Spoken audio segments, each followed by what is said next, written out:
Hey, what's up, everybody? We're starting just a few minutes late. I'm gonna have to finish the stream a little bit earlier at 2 o'clock today. So I thought I'd start a little early on the front end of the stream here at 10 minutes to 12. Normally we're starting about 12 o'clock Monday, Wednesdays, and Fridays. I may or may not have to go to the hospital today, so I'm waiting to hear. How is everybody doing? Welcome from the Pandas. Hello, hello. Hello. I hope you have a good life. But today we're going to be taking 5+3 open challenges from all the viewers. Yes, we're starting early because we get a lot of complaints from some people that I have to end the stream late. No, end the stream early. So that's why I started late. We're always getting complaints from people who are cranky and unhappy with my doing. So I'm starting early. Early is on time. On time is late. And late is inexcusable, friends. Spectacular Camel. Good thing I left this tab open. You still left it open from yesterday? Wow. Alright, let's just start taking challenges. 5+3. Bob also left, so everybody's leaving tabs open. All of a sudden here, Chess Man, while I'm enjoying my lunch. Gotta get up pretty early in the morning to fool me. Alright, folks. So I don't know, again, my mother is hospitalized. It's unclear when she's gonna have to come home. So at any moment, I could be called away to my duty to family and country. So I've got to stream when I can stream, basically. We're starting early. We're going to take 5+3 challenges. Ludwig has challenged me. Let's just get it started. So that's cool. A quick challenge here from Ludwig. We're doing 5+3 casual.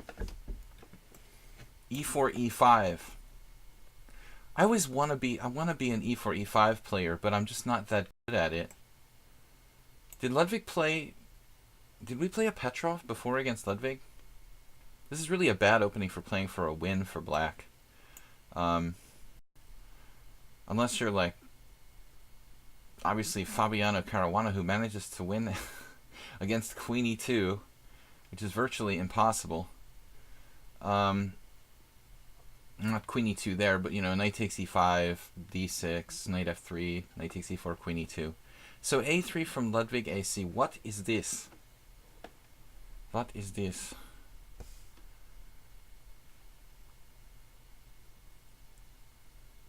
Oh my god, I don't know. Let's just play it like it's an exchange where Lopez, and I'm playing with the tempo down, but whatever. So he's taking with the B pawn. If I take on E4, he plays knight takes E5, then I have Queen E7.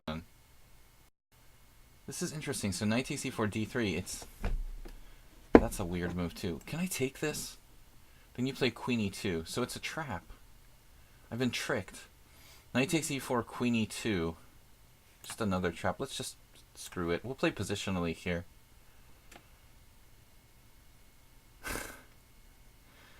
That's good to know. That's good to know. It makes me feel better. I've had a really bad couple days, the last couple days. So things just get worse when they seem like they can't get worse. Bob, they get worse. That's what I do. Just when it seems like it can't get worse, it gets worse. That's my new catchphrase. So maybe that applies to chess as well. But anyway, I appreciate the compliment. Every little thing can make you feel better. Yesterday at the hospital, the doctor was like, my mom can't be alone 24 hours a day because she's so likely to hurt herself. So it's a disaster. All right, so D4. Let's see, knight C6 or knight D7 or Queen E7. I guess Queen E7.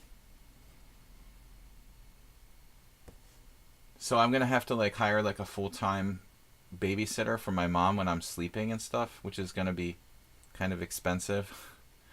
Bishop G5 here. We're gonna need a lot of bits to pay for that. It's not my job. Yeah, it's extremely expensive. But it really is going to change my calculations. I've really got to get my mom to Budapest and to a country where healthcare isn't quite as expensive. If I can't do that, then I have to put her in like a nursing home, which I really was trying to avoid doing. Bishop G5, H6. Let's just force this bishop to commit itself to a diagonal. Anyway, that's my private life. That's family life, which is falling apart. Bishop takes f6, queen takes f6. Waiting for the hospital call and tell me when I have to go and bring her home. If she's going to come. Every day their story changes. If you ever are hospitalized, you'll start to notice that every single day, every single person that you talk to, it basically, the story changes. No matter who you talk to, what day it is, what time of the day it is. Bureaucracy in the medical world. Bishop d3, bishop g4. I don't know about bishop g4 because I'm going to have problems with my white squares here. So I guess we'll have to play Rubinstein style. We could play knight c6, knight d8, knight e6. There's the more classical knight d7 here. Knight d7, knight f8. Thank you. But, yeah, my mom is rapidly... I mean, basically 3 months ago she was still driving, and then, you know, 2 months ago she was still walking around the block, but it's been deteriorating like very, very quickly. Although technically she's like clear to leave the hospital. She's not safe by herself, so it's a very tricky situation. d5, knight c5, we can go for the blockade. We can go for queen g6. But you made my day, Bob, with that comment. I don't feel 57 anymore. Alright, let's just take the outpost square. I was kind of hoping to migrate my pieces to the king side here. But you can't really turn down a square like c5. Guys, we're just taking open challenges. No amount of bits donations is going to help me. It's going to save me now. I'm going to have to. But anyway, this is my mom's situation, not my own. Knight takes e4. So just dropped a pawn here for Ludwig. I don't know what made him play bishop e2 there. That was a very strange blunder. Start driving an Uber. Where is Uber driver? I'll have to ask him. Start dating? Yeah. Well, I'm already involved, but start dating a night nurse or something. I don't know what I'm going to do, Bob. I'm sure you can come up with some good theories. Knight g5, knight takes g5, queen takes g5, and then f5, f4. Basically, I've got to try to get my mom on an airplane to Budapest in the next month or so. And if I can't do that, then it's going to be really... I'm going to have to put her into a nursing home, which is not what I want to do, but we'll see.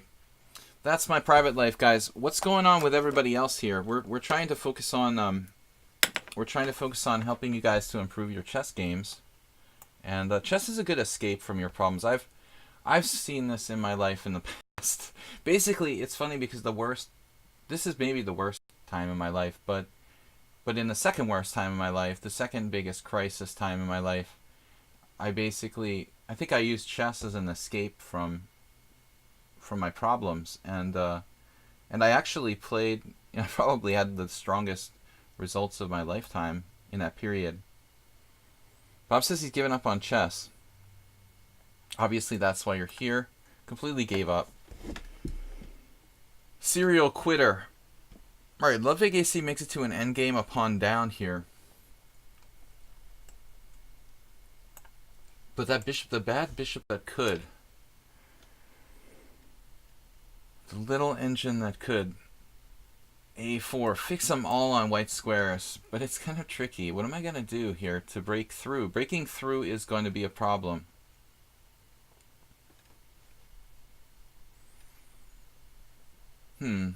Now all of his pawns are fixed on the white squares. Yeah. Maybe I should play a g4 before it's too late here, and then double my pawn. My pawn to... So unsound, chess is a good escape to a whole set of other problems, such as h4. Whoa. What was h4? h4?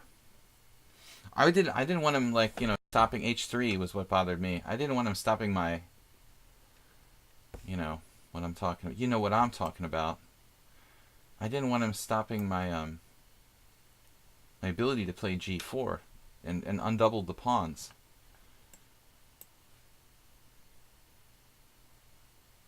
Now he's tied down to a4. But it's ironic because it's, you know, it's not impossible. I might have to play like bishop f5 to break through at some point. Oh no. But that's too much, sir. I think that's too much. Too many nuggets. Nougat. Another nougat. Ludwig, 1366 though. I mean, he's playing an incredible game for 1366. What is that? The year Hastings, the Battle of Hastings? No, that was... What was the Battle of Hastings? Come on, someone on sound. You're from the UK. What year? Alright. G5. Riskant. Riskant. I better practice my Hungarian if I want to get back to Hungary. I've been forgetting how to speak. Man, I'll be so happy I'll kiss the ground. Alright, let's go. G5, bishop here. 1066. There was something about the last date that... 1066, that was a long time ago. I'm almost that old.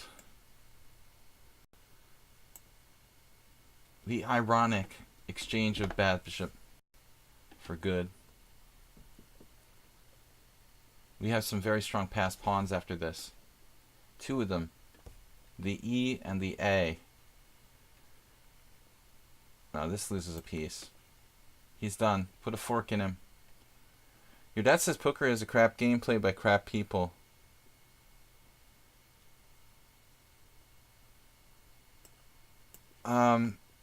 Well, I mean, I will admit that a lot of people in the poker scene are pretty crap.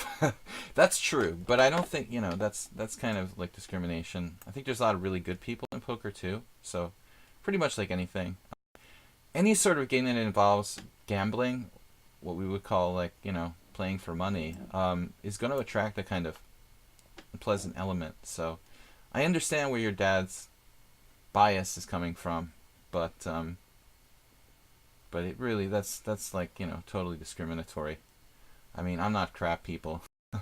There's a lot of people I know, really good guys who play poker, so it's much more diverse than you would think. All right, bishop takes g2 check. But if you go to the average like casino, you know, I mean, a lot of the people there are pretty depressing, I admit. All right, so bishop e4. A friend of mine, Elon Schwartz, he put a video on his Facebook the other day, like compulsive gambler video of this guy in like the racetrack, you know, sports betting room, and the guy was like screaming and compulsive gambler. It was just sick. It was like a classic, just really pathetic to see people like that. I love your explanation. I think you swayed him. Yeah, right. Well, that's like, it's like, you know, all Mexicans are drug dealers and murderers, you know. All poker players are crap people, obviously. All right, let's go on. So, what do we got here? 5 challenges. Nefedov, Daniel, someone on sound, go, go, go, go, go, and the real gambit, casual all the way across. Nefedov, make sure you guys challenge me to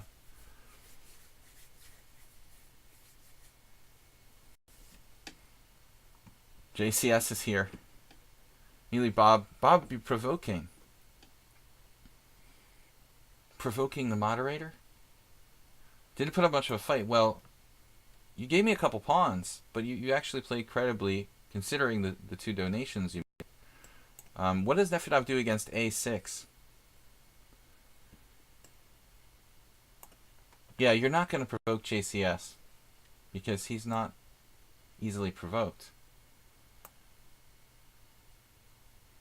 I may not actually make it. Okay, someone on sound. I might not actually make it too because I'm waiting for the case manager for my mom's hospital to call like at any time. She supposedly maybe will get released from prison today. And if that happens, I have to like run over there. So I could also get pulled away. Nefedov here. Have we ever had this before? You just wanted his opinion on girls with tattoos. Why in particular JCS? You'd want to ask his opinion on that. He seems, you know, he doesn't strike me as someone who speculates on these kind of hotter topics. Okay, knight b3, bishop b4, b5. What do we do? We had this before, right? Against Tushar, of all people, I think. Well, I mean, yeah, good they're letting her home. They don't want to. They don't want her in their hair anymore. She has urological problems, and the urology hasn't done anything. I don't know, man. I don't have much faith in the healthcare system, basically anywhere, unless you're extremely rich. I don't think anybody knows what they're doing. Basically, you know, everybody just kind of goes through the motions and pretends to know what they're doing. We know very little about medicine. All right, so d5 here. Bishop d3, d5. I think we'll play positionally, just double the pawns. We had this before against Nefedov, I feel like. d5, pawn takes pawn, queen takes pawn. Can I play d5, pawn takes pawn, e4? That seems kind of weird to do that. Maybe it's good. I have a tendency to forget things I've done in the past. I had this against somebody else recently. I was actually thinking about e4. I mean, d5 feels right, but after ed, king takes d5, castles, bishop takes c3, b takes c3. Nefedov played differently than one of my other opponents here. What is this?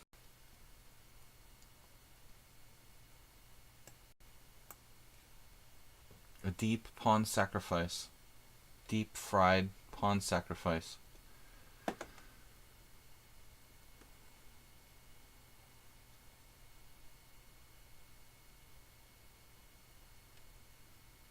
Cold up here. In England we have kind of cold air coming down from Canada. Speaking of weather. How good am I at blindfold chess? Well, I'm out of practice. I haven't played blindfold chess seriously in like 20 years. I did at my peak managed to play like a 6-player simul, but I really practiced by playing a lot of individual blindfold games prior to that. And again, that was like 20 years ago, and I think it's not like riding a bike. Like, you really have to practice playing blindfold chess. So probably not very good. You know, I could probably play like 1 or 2 blindfold games if I tried now, but like, you know, forget about like playing like multiple ones. Nefedov with this like, intuitive pawn sacrifice. What is going on, man? b5. Let's do b5. Let's just weaken our position more. He'll take and leave my king in the center there. Is that actually dangerous? Yeah. Yeah, this is probably a big mistake to do that. All right. b5 was just too much in the previous position. Now I can do it. It's still weakening, but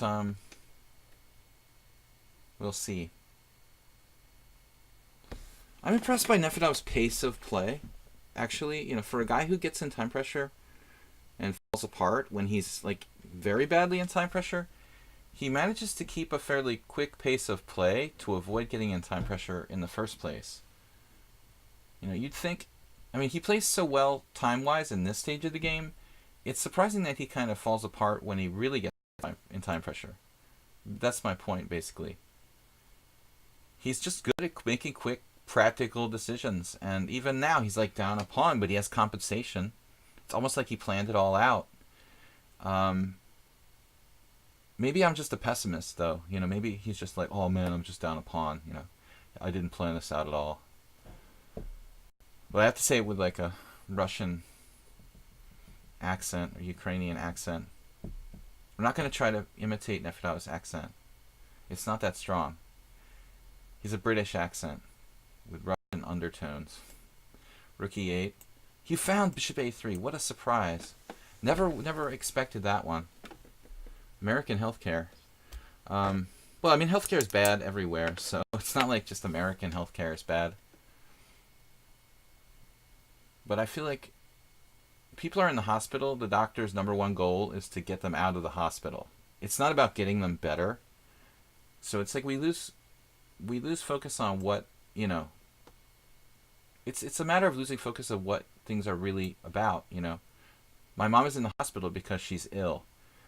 The doctors, instead of like trying to get her out of the hospital as fast as possible, should be trying to heal her of what's wrong with her, you know. So they lose focus of the really important stuff because of little things like money and things like that. All right, so knight takes, pawn takes, bishop e6. Oh man, I'm having hallucinations now. Still, the Nefedov.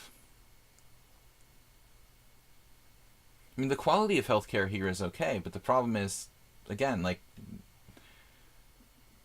the priority shouldn't be getting people out of the hospital as fast as possible. It should be helping them to get better. All right, so now what do I do? We're lucky to be alive, folks. Nefedov is kicking and fighting here like a thrashing shark.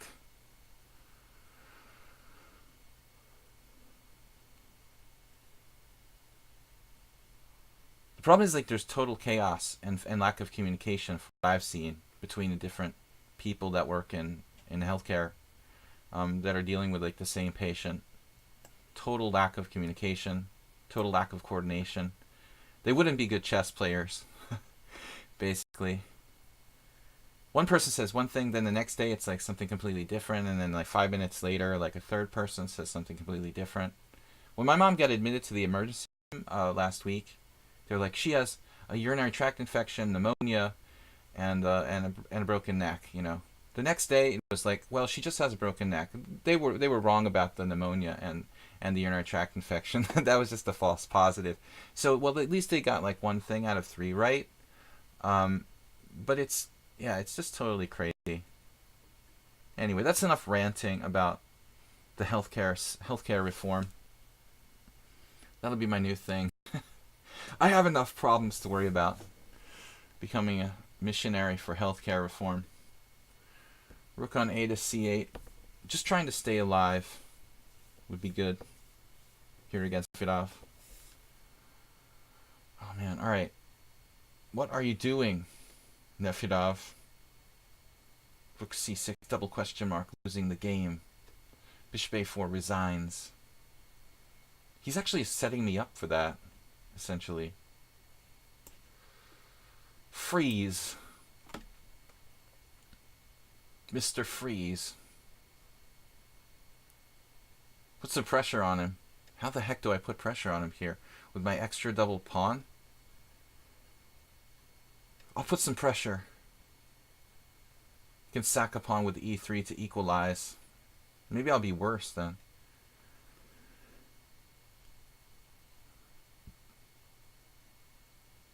Yeah, I mean, it's not like my mom gets miraculously better, but at least she could afford to pay for decent health care in Budapest. Alright, here we go. And she'd be with her family, because if I have to put her in a nursing home, I'm like never going to see her again, which is really, really sad. Except like every time I pay like $700 to fly overseas. And I'll have nowhere to live anyway when I do so. So, okay, e3, pawn takes pawn, knight e4. This is kind of a neat position. It's like he's trying to get me to sack this pawn. Kind of a neat position. Does this work?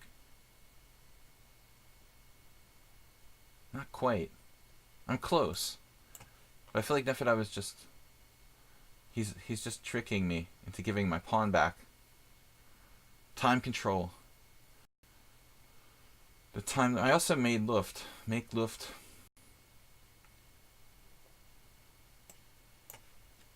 Not war.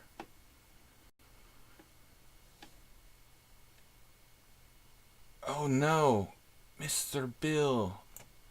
The rook on the 7th and a sweet knight on e4. Oh, we're coming for you, Nefedov. We're coming for you. Just hang tight, man. Transferal of advantages. Oh, to the doctors.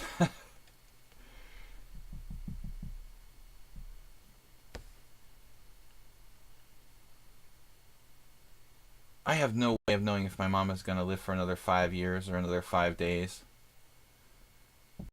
Everything changes so fast. Medically, she's like stable now. But having dementia is a really scary thing. S4, what's up? I'm going to take Nefedov downtown. Take him downtown. An old friend of mine used to say.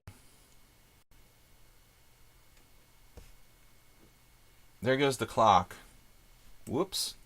Rook g6. Coordination on the white squares.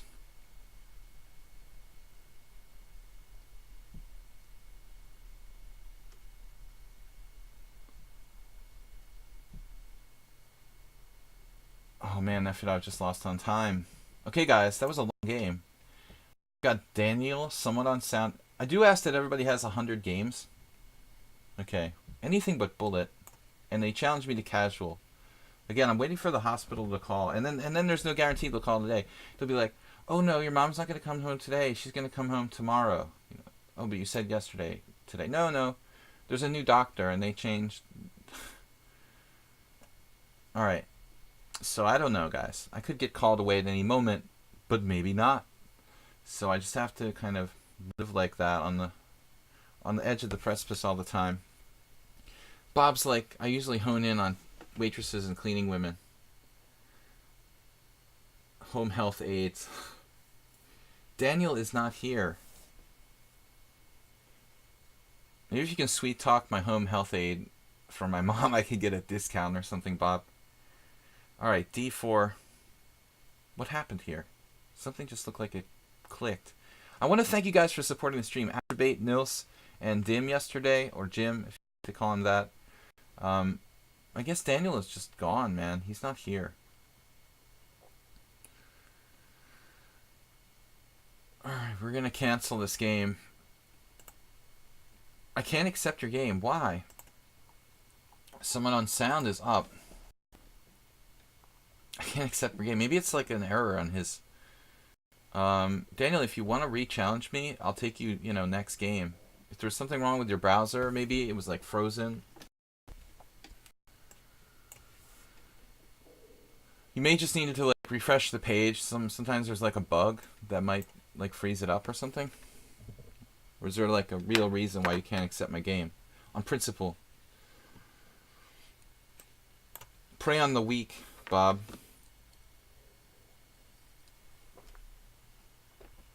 I kind of thought, Bob, it would be better if you went for the rich women, Get a good divorce. Suit later on. Alright, d takes e5, d4. The Albin, oh yes. I love the Albin. Actually, I kind of enjoy playing against it. I never had a master. I had a 2100 USCF guy. I've had two guys who were like experts, U.S. Chess Federation experts, strong U.S. experts who drew me both times I've had to face this opening. That's frustrating. But one time I tried a different line. The last time was this line, which I like. I like this line a lot. Knight on bd2.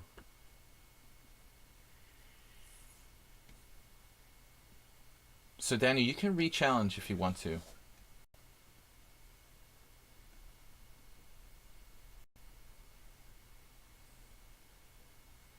This is like a kind of modern variation. It's possible someone on sound knows more than me because people who specialize in these kind of openings have a distinct advantage. Kasim Janov had played this, I think. Following Kasim Janov. A3. a5. I remember that. And then like e4 or something? I feel like that's the line. a3, e5. a3, a5, e4. BBSD just subscribed with Twitch Prime. Thank you. Yeah, that's the line. I swear. I don't know if it's any good, but I think that's what I'm supposed to do. I never actually played this far in a tournament game. Both of my Albans in over-the-board games went a completely different way. I remember there was this guy from the Ural Mountains, Alexander Ruprintsev. He tried to... This was sort of stupid. He tried to play the Alban against Alex Yermolinsky, who's like Mr. Principled. That was a really, really bad idea. So bishop e7. Usually I thought they'd do a5 there. Somewhat unsound. See, g3, a5. Is it too late now for g3? e4. I don't know. I guess we'll just stick with our plan. So-called plan. To be up a pawn.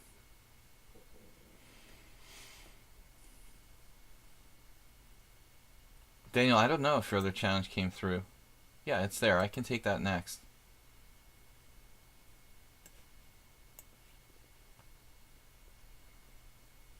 Bishop takes instantly. Okay, so am I supposed to take with the pawn or with the bishop here?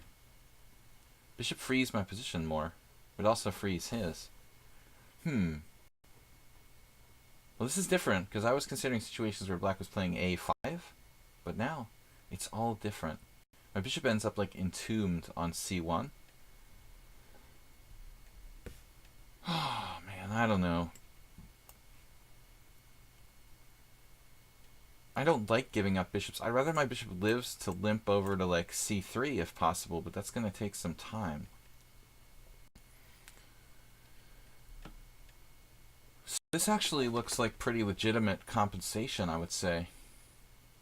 And we're lagging in development here. Development of lagging. e4 is a distinct possibility. Then he just bounces back. Oh, man. So what are you supposed to do? I'm going to lose the pawn to, like, rook e8. Lose pawn back. Undermining his guardian of the e-pawn. Attacker. It's an attacker. This looks kind of dubious for white. I mean, I just don't have much development. And I'm hanging on to this. Every game I'm hanging on to some kind of extra doubled pawn. It was the same thing against Nefedov. Much like the great Botvinnik. I'm a lover of doubled pawns. What can I say? Botvinnik. Nefedov was training me. The real gambit. How do you practice to memorize the board and memorize where the pieces are? I struggle a bit with that. Well, honestly, the real gambit, I mean, I never practiced that. You know, for me, it was just waiting and letting it happen naturally. The more you play, I mean, you know, when you play a lot, it will just happen over time.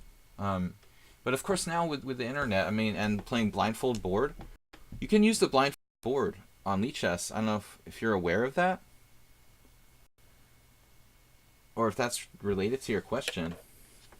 You can set the board so that it's effectively like a blindfold game. Alright, so knight h4 now.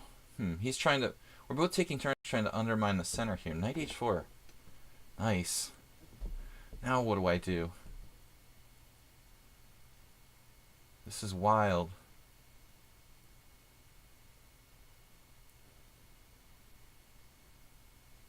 My bishop's just blocked in on c1. It's a principled game. b4 looks ridiculous. How about if I just castled? The problems remain. Alright, this is a developing move. I just lost a pawn, though. Slightly dangerous pawn to take. The pawn on g2. It's funny, like, I didn't really consider it. Because He might take it. I mean, maybe it's a principal continuation, I guess, to win a pawn. Wow. All right. Greedy. Inherently greedy. Yeah, but it's actually reasonable.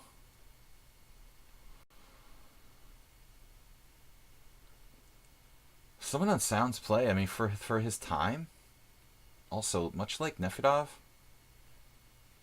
he's playing even stronger than Nefedov did in the last game, I think. To diss Nefedov, but I mean, not to tell a lie. He's actually been playing stronger. This is just amazing. Wow, dude. Brilliant play by Black. Another brilliant move. Takes, bishop takes, king e2. Bishop takes b2, rook b1.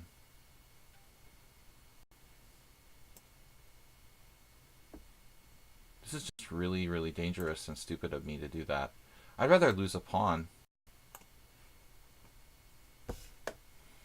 Arm just slipped. Now I'm down a pawn. And Black played like a freaking genius. He's 1794 and 1628 in bullet. And he outplayed me on time and position. That is insane, dude.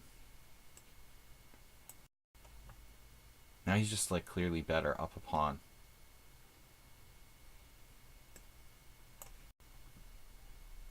I'm just struggling for a draw here.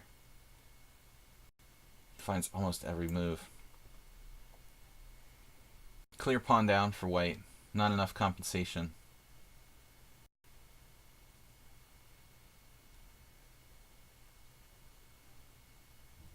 What's the plan? To lose on time?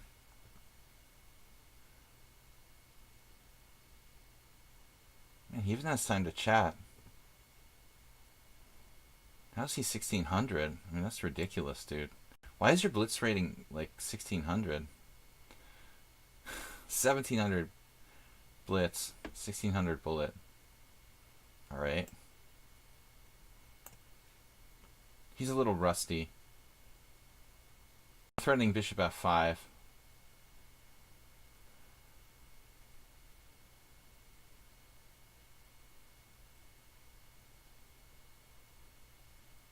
Bob, just accuse everybody of being an engine. Why discriminate?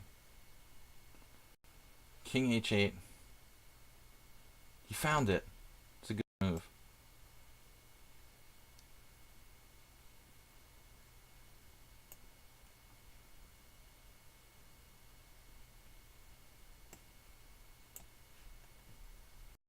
Hung a pawn. Again, he's got 2 minutes more than me.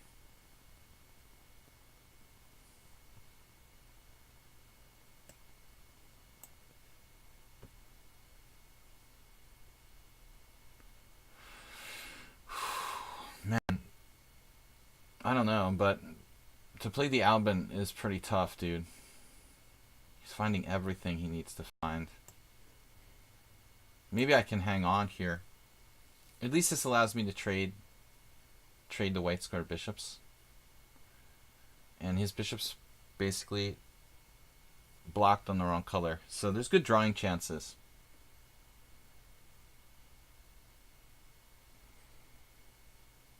Yeah, I mean, his rating is ridiculous. I don't understand why he's 1600.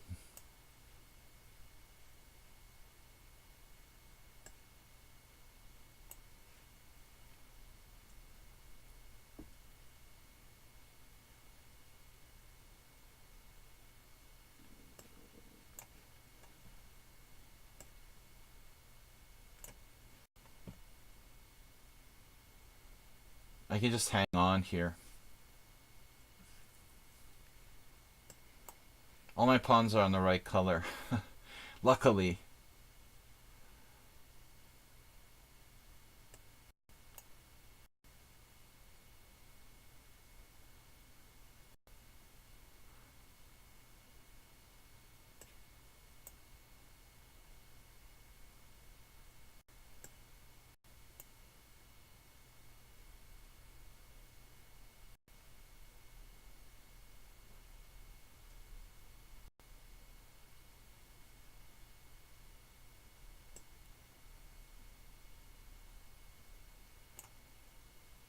His play is like perfect. I don't know what I'm gonna do. Maybe bishop b4 check there. I think I'm actually okay to try to hold this. I should be able to draw. I could force his pawn on dark squares. I mean, he's not played perfectly, but he's played really, really well. Nobody 1794 should play this well. I mean, this is like 2,000 plus minimum. Another good move. And it's like amazingly fast too.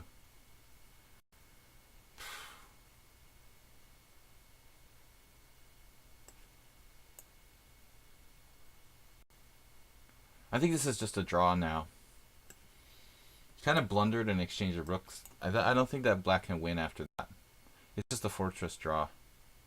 If he doesn't allow me to trade rooks, it might be kind of tricky. But now I think we just move back and forth. I could actually win here if he's not careful. I've definitely beaten people from worse positions than this before. He can lose this. Come on. Let's try to win. Play for the win. Playing for the win. G5. Here. We can win it. Win it. In it to win it. Dark square. Dark square pawns. Get my investment back. At least we're we're back to material equality now.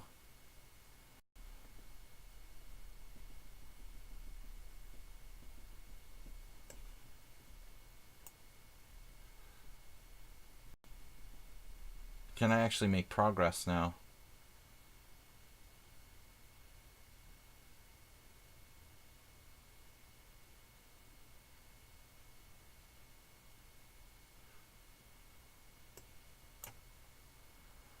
I don't know how to get in it.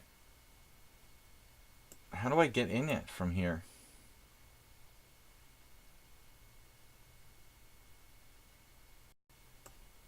We could create a passed pawn.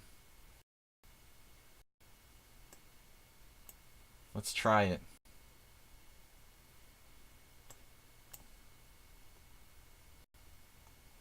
By trial and error.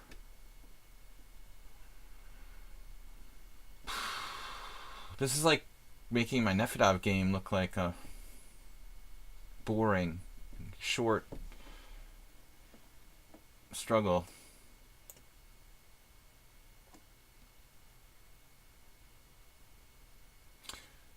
C5 takes, C6 push. Man, putting my pawn on A5 is like a big mistake. Whoa.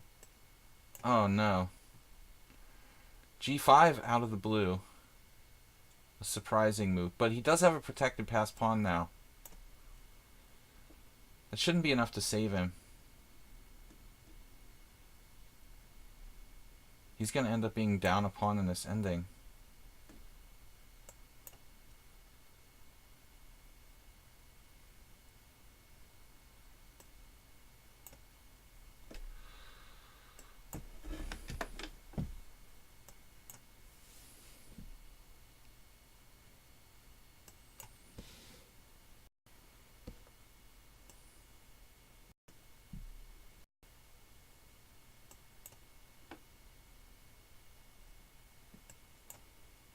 Now it's off to the races. G4, E7, too slow.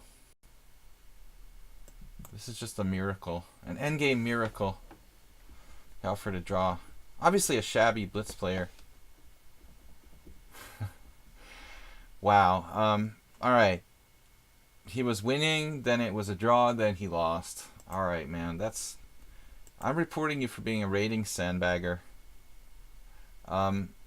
Man, 1600 in bullet. He is tough, dude. How many games does he have? He's one of our subscribers. Okay, these are not based on too many games, so I think that he hasn't reached his rating plateau yet. Played like an expert level player. Gugu is playing 3-2. I'm playing 5-3 Gugu. And that's a provisional account, so we're not going to play him. The real Gambit, 5+3. What's this? Casual. Correct. Time control. 100 games. Exactly. Let's play. Dim, thank you for the donation, man. Well, I mean, I think that he deserves a lot of credit for playing a great game until the end. When his pawns all started to get fixed on the dark squares, he lost his winning chances. But even there, I mean, he probably still didn't have to exchange rooks and could have had some practical winning tries. But by his speed, I mean, yeah, that was a great game by Black. It sounds ridiculous to say that in the fact that he lost, but given the fact that he lost, but come on. I was struggling the entire game to equalize after the opening. Probably the opening was equal, let's say, and then I lost it. I just lost the pawn with knight takes g2. Kind of intuitively thought I could sack that pawn. Alright, but I was wrong. Never trust your intuition. Will I have time to play against Bamboo Stick today? Yeah, we're still good to go. We have like an hour and a half left in the stream, so the best part of an hour and a half. I can't guarantee that my mom's hospital doesn't call me and drag me away, but if I'm streaming until 2 o'clock, which was my plan, yeah, we're definitely playing these games and a few more probably. Welcome everyone to the stream. Thank you for donating, Dim. Asterbait with 1952 bits. Nils was here last night for our subscriber stream, and he donated 1,500, and Dim has donated 1,100 this week. Sometimes someone once said 1,700 play the openings like GM, the middle game like an expert, and end games like a duffer. Well, there was the simul game against someone on Sound where I actually managed to lose a couple weeks ago in a crazy endgame where we both made blunders. So he's not so bad at the endgame either. Now, symmetrical structure here, kind of boring. This is sort of a boring position. The real Gambit. Hey, World Loser, what's up? Former mod for the stream. World Loser. He handed in his mod power some time ago, but he quit. He wasn't fired. What's up, man? I hope everything's good over there. I want to get back to Europe. Castles. Basically, I'm playing a quiet line here with b3. Asterbait with 49 bits. Okay, very solid setup for the real Gambit. b6 makes a lot of sense. Grambit. I'm calling him Gambit. Now, this guy, I mean, if the last player was 1,600, this guy's going to be giving me a good game.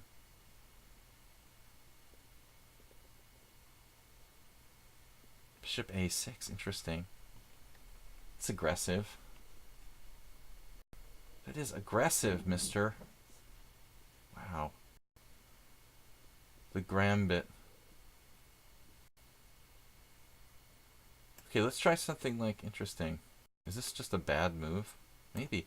I mean, Bishop a6 is a pretty active plan for a guy to play. He's not afraid of much. Alright, let's screw it. Let's just play something flexible. I'm not going to commit to e4.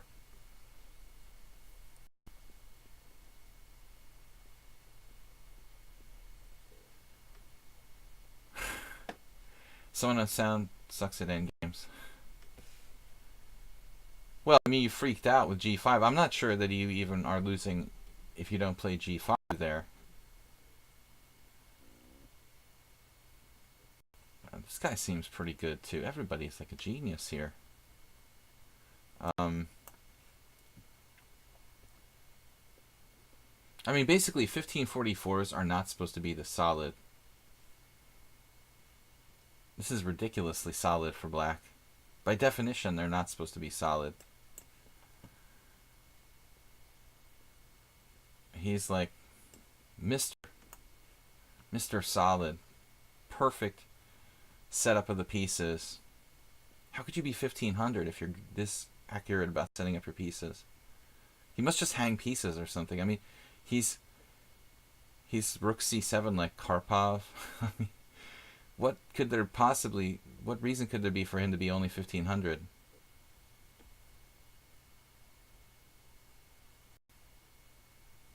Such a solid type of game here for black.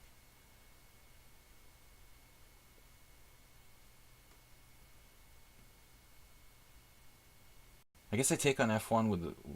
He's also pretty fast with pre-moves. I take here with the king just so that my rook and knight get diverted from the center. I basically have no advantage. Well, I'm used to that though. Every opening seems the same. I basically don't get an advantage. The game against Nefedov was interesting, the first one. He sacked a pawn kind of recklessly, but interestingly. The second game, actually the openings have been kind of cool today. We had an O'Kelly Sicilian, the Albin counter gambit where I failed to prove an advantage with white. This is what, the third game or fourth game? In Europe you have winter. We have winter too here. We've been kind of lucky, World Loser, where I'm at, that we don't have... We haven't had too much snow. Well, where you live, it's really got some serious winters. Hungary's not so bad. But in your country, sir, they have some real winter. Poland. But I guess it depends. Poland is a large country. I guess it depends how far north you are. Knight to c4. Okay, let's focus on the right color complex again. This has been a recurring theme. Last game as well, where we got black to put all the pawns on the dark squares. He's hanging on here.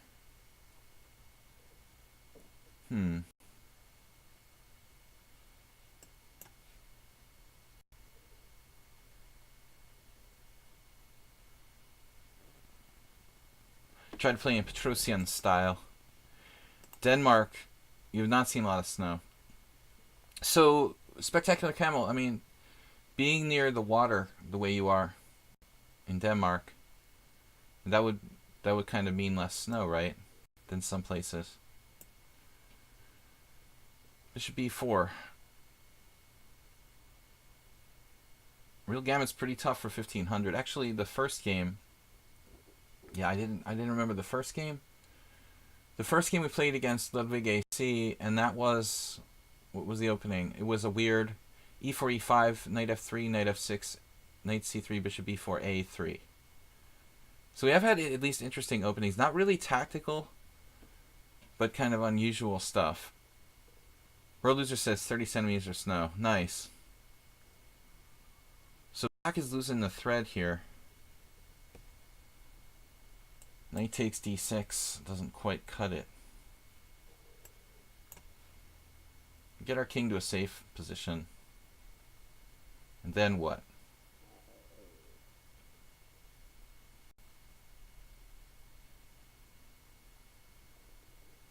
Not sure what my plan is right now.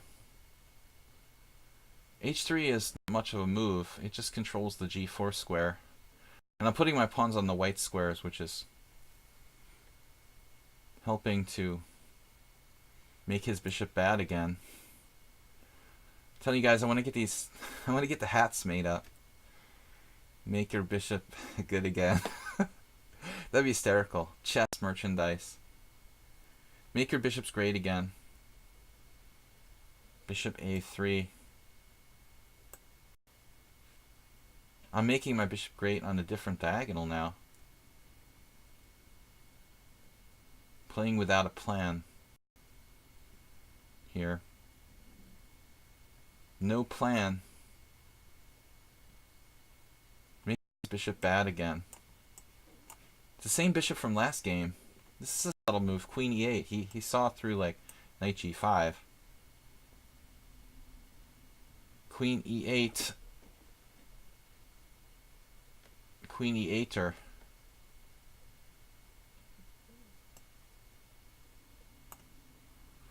Later alligator. Real Gambit says I messed up a bit. Not so bad, really. White's advantage is like tiny. But here now we're going to cash in 2 knights against bishop and knight, where the bishop is bad. We'll take that. We'll take a check, please, for that white square. Control. Very simple position, and a very small advantage for white. Solely based on the bad bishop. But again, I mean, a player 1500, man. I mean, you haven't made any like severe mistakes. That's impressive. Look, ma, no mistakes. Now what do I do?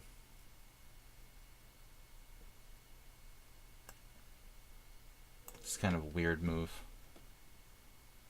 Yeah, I can basically predict what he's going to do before he does it. But that's a bad sign. That means you're playing a really good player. You can actually predict their moves before they make them.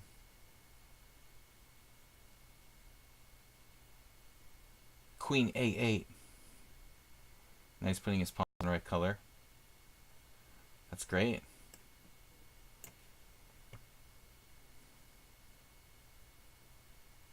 I would say that he's playing like 2000, 1900.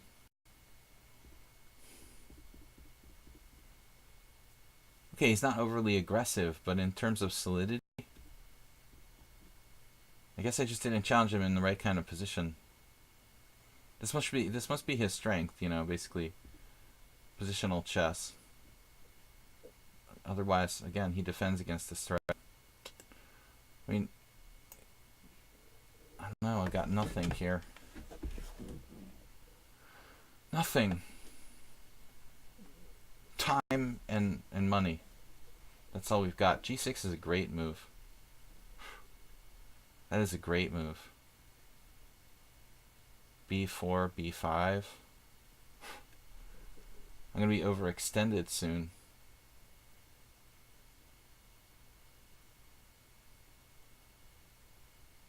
I don't know what to do next. Ah, okay.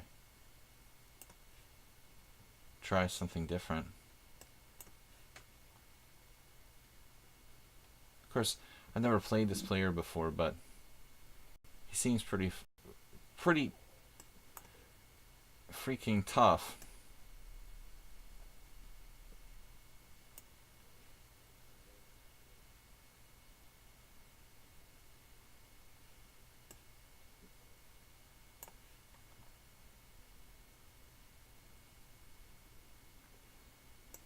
Positional chess.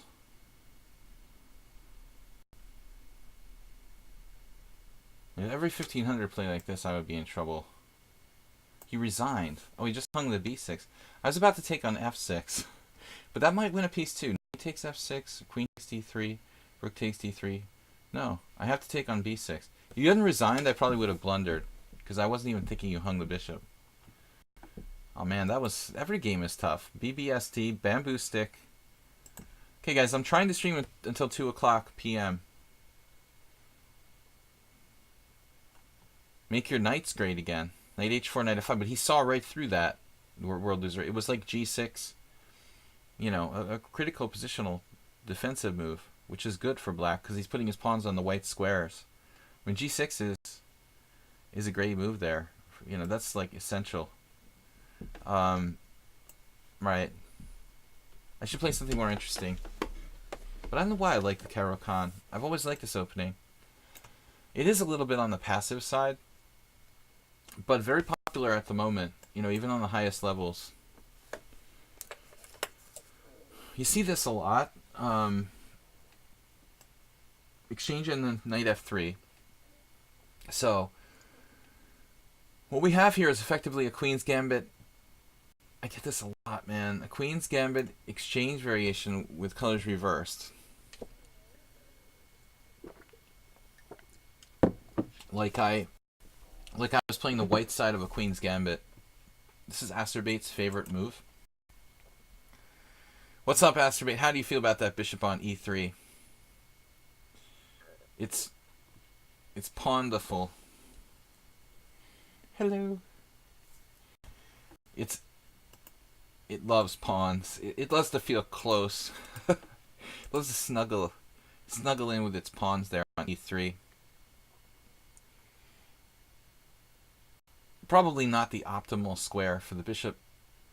I mean, sometimes you have to put it there for defensive reasons, but I don't think that that's a great square. That's the overriding theme of today's stream, is just like making bishops bad again. You're getting pulled away, someone on sound. Alright, take care. Doesn't this suck to have a job? I might have to get one soon if things continue the way they're looking.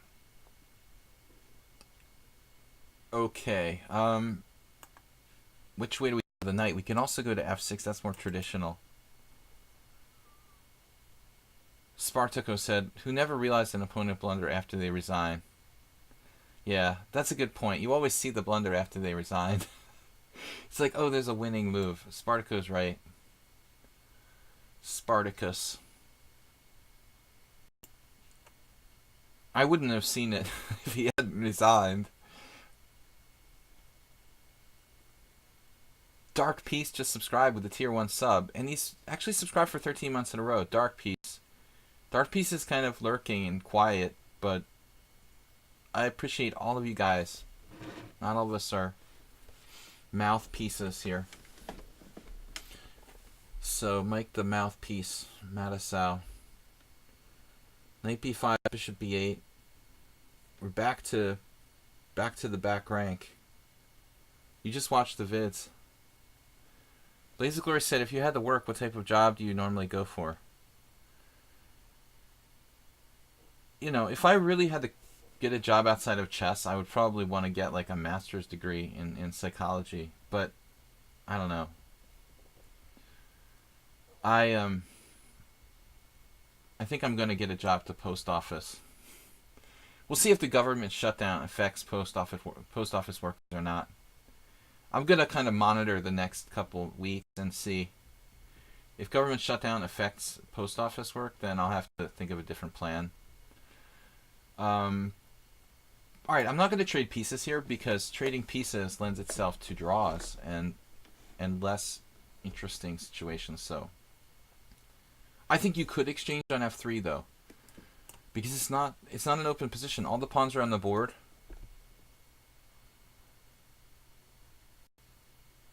I have 2 games tomorrow and on Sunday. Real Gamut has like a real tournament. Spartaco is a psychologist.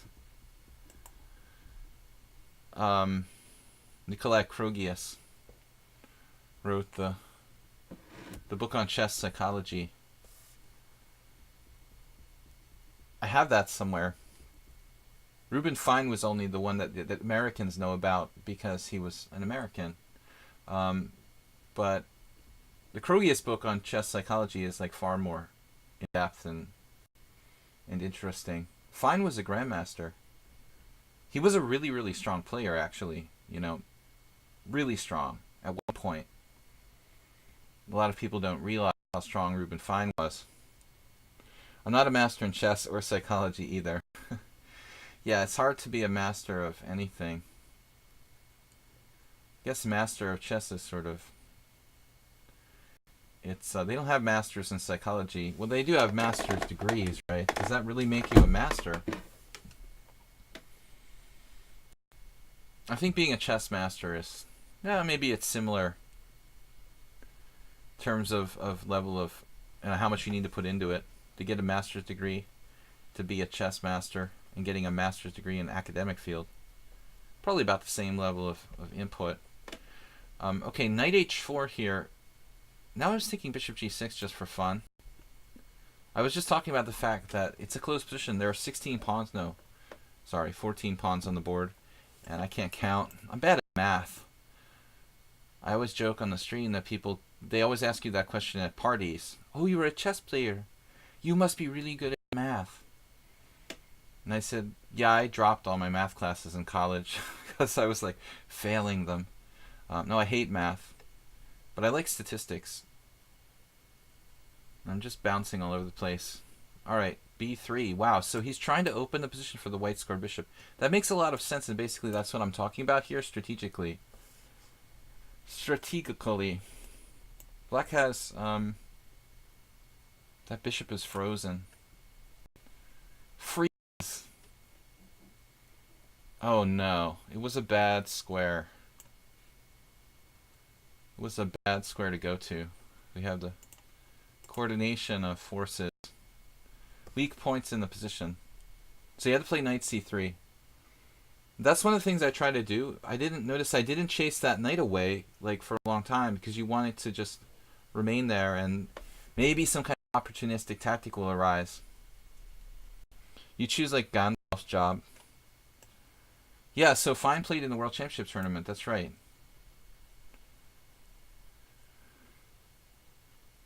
He's a really, really strong player. Tactics. Maybe bishop c1. Okay, this is a disaster for white.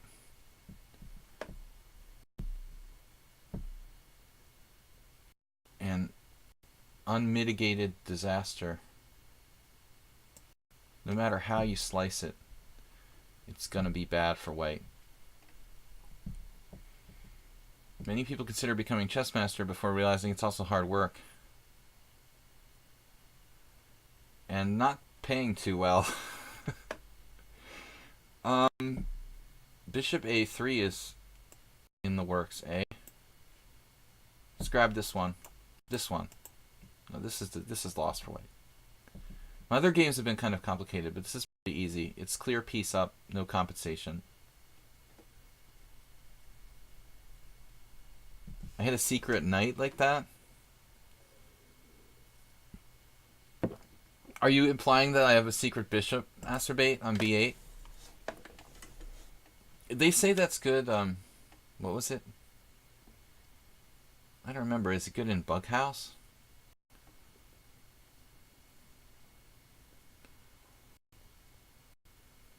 It's good in Chess 960. I mean, for sure. This is a killer bishop in like Chess 960. You're just not used to it being on that square. You know, the opponent's just not used to it being on that square.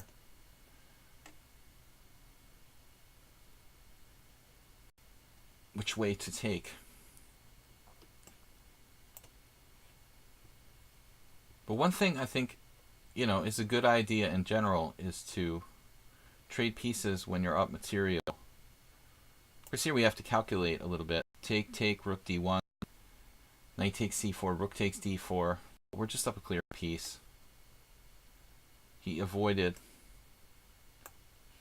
He's almost getting mated, but not quite. This is like too many pieces now. Alright guys, next game. So we have an hour left, if the hospital doesn't call me away. Paging Dr. William. Bamboo stick. Bamboo stick is from Bosnia. Alright. Let's go.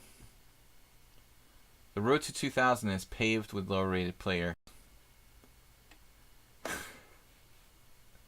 I'm sort of paraphrasing Manchi.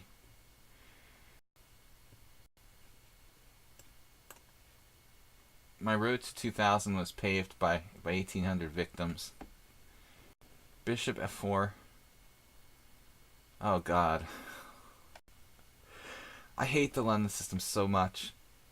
I used to hate it even before it became trendy, you know. So I'm not just a hater, you know, because it's a bandwagon thing. I just hate the London system even long ago. It's just a very annoying opening to play against. He's playing c3 too early. There's really no reason to play that stage. Seems inaccurate and unnecessary.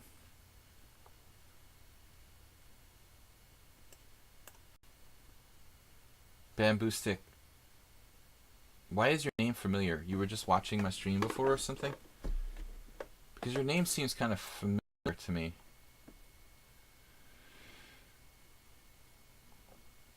He's playing like someone else we played. Do you guys remember? But wasn't it a player from a different country?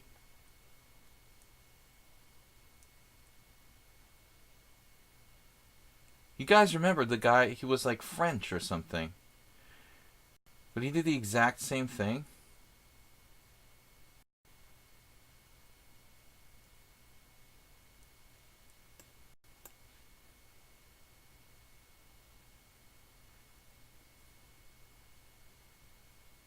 I mean, the time use here.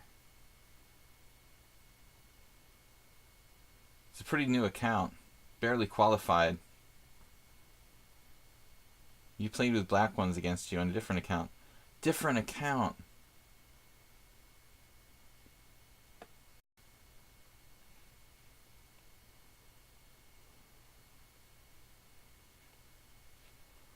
Guys, I'm doing a simul... I mean, it depends on my personal responsibilities. The plan is that I'm doing a simul on Sunday. I mean, lately I've had some issues with the personal life and responsibilities. But again, the plan is to do a simul on Sunday. Okay. Simul Sunday, and it's 4:30. 4:30. So e5. Pawn takes pawn.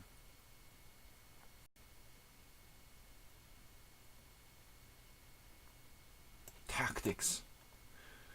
Zoltan Medved. Taktikush. Grandmaster Taktikush. This is a little bit over the top for me, but it might work. And it's certainly going to confuse white. I hope. Of course, he might just find a way to take a pawn and keep it. This looks a little bit too risky, though, objectively.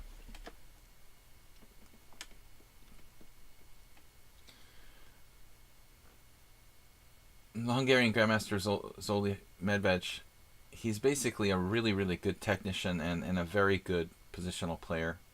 And he's actually not bad tactically, but his strengths are primarily in positional play. So he had an account on one chess site called Taktikush, which is like an irony, I thought. Okay, bishop g5. I will not even go there. Won't even weaken my pawns for you. But the good thing about my universal style is that strong players, if they're positional strategist type of players, they think that I'm like really good tactically, but I suck strategically. And the players who are really good tactically think I'm excellent strategically, but I basically suck tactically.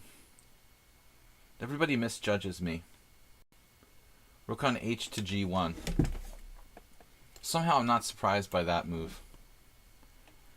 Basically, Bamboo Stick has this pre-recorded plan, and he's gonna try to do that no matter what it looks like.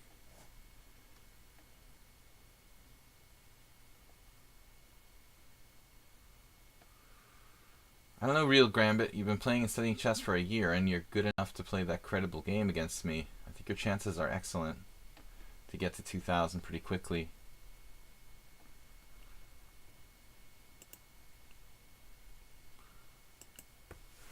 Alright, I gotta stop touching my beard. It's become... I started the beard like a month and a half ago. I don't know how long it was, but it's becoming like an obsession. Have to stop myself. Alright. What's up, guys? A3. He read my mind. I was like literally thinking of like a way to put my knight on b4. He just like plays a3. It's not fair.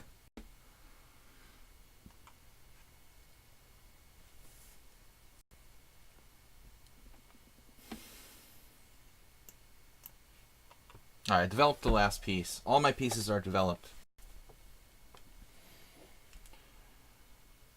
Some good has to come of this. And I refuse to weaken my structure. But Bamboo Stick, obviously, he's an expert in this London system with queenside castling. I don't think it's a really good idea to castle queenside into London.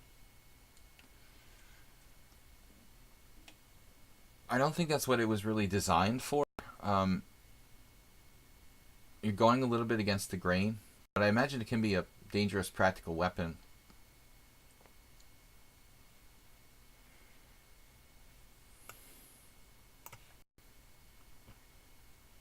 I'm not sure what I'm doing here.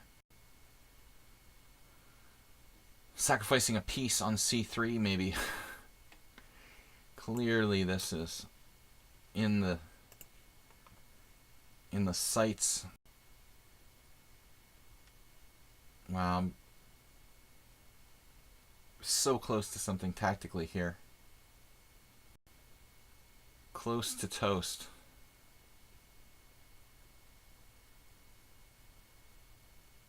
Oh, I can take on d4. That's good. Focusing, concentration. I don't think my concentration is good. It's a lack of playing enough, and playing enough really long games, and also playing enough blitz. My concentration is not close to the level it used to be. Just playing a handful of games every day is not gonna get me back to my peak strength, which I would like to. Alright.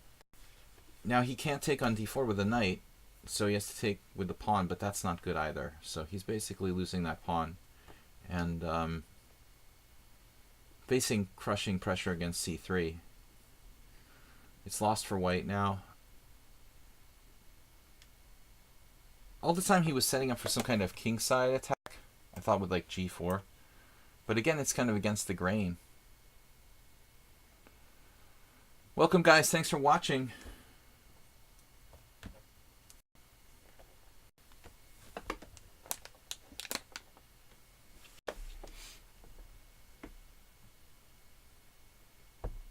Alright, what am I doing? Yeah, this looks like it's the best move actually.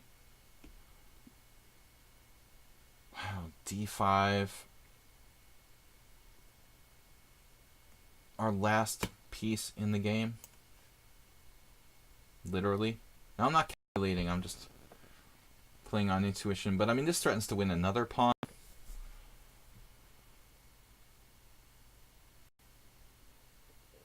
d5. Oh my god. That move is devastating. Wow, that's just... This is absolutely devastating.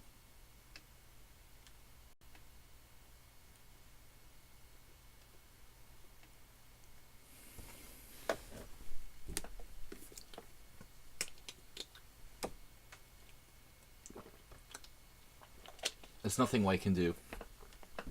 Knight takes d3 is threatened and it's over. Yeah, the setup just... Well, I guess this is the best move. I guess. Under the circumstances.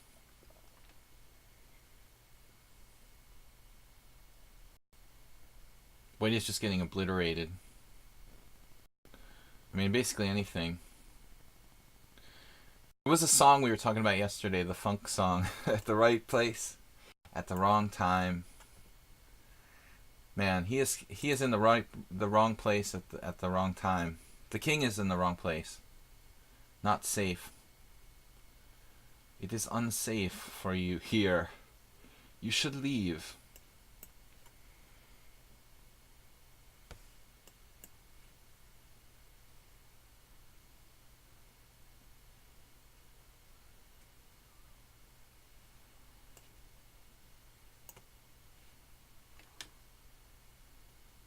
Bust open the queen side.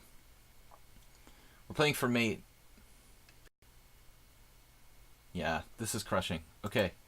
Yeah, so I don't know. I mean, if you do try to do that, castling queenside in the London, you have to be very accurate. But I think his critical mistake was back when I played c5. He basically... No, when I played... I don't know what I'm saying. Yeah, when I played e5, he has to exchange here. I mean, this is actually risky for me because of the d file. So bamboo stick, if you just exchange on e5, it would have been a much different game with reasonable chances for white, I think. Guys, thanks for watching. Don't forget to check out my replays on YouTube, Video Chess Training on YouTube, and just subscribe over there. And, okay, Did I forget someone? I'm just taking all the random challenges today rather than just the subscribers.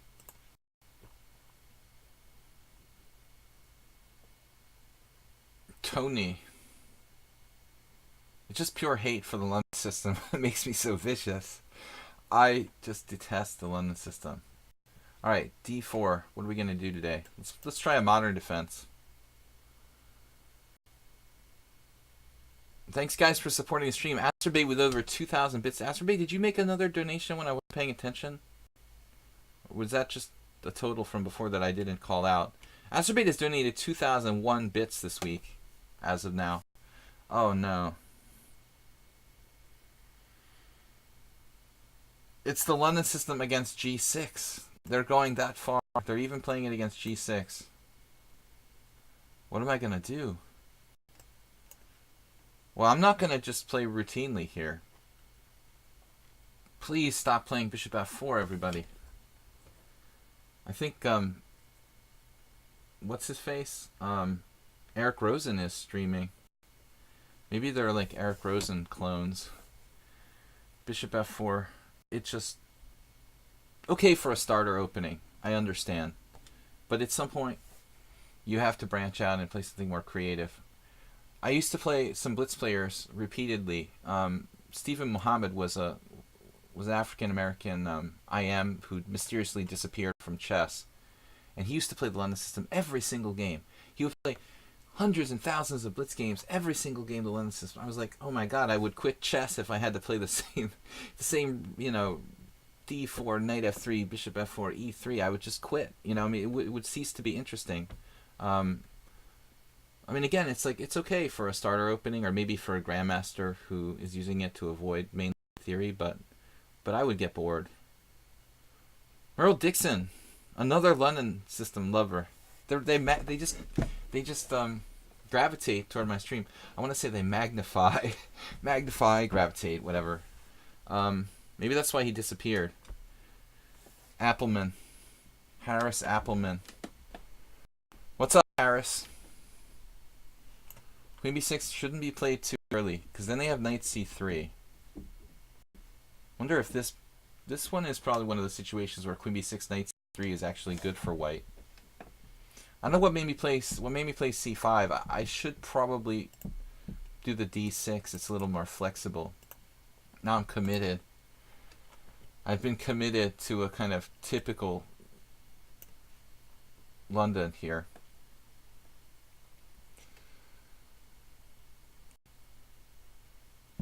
You don't see Petrov playing much. Petrov.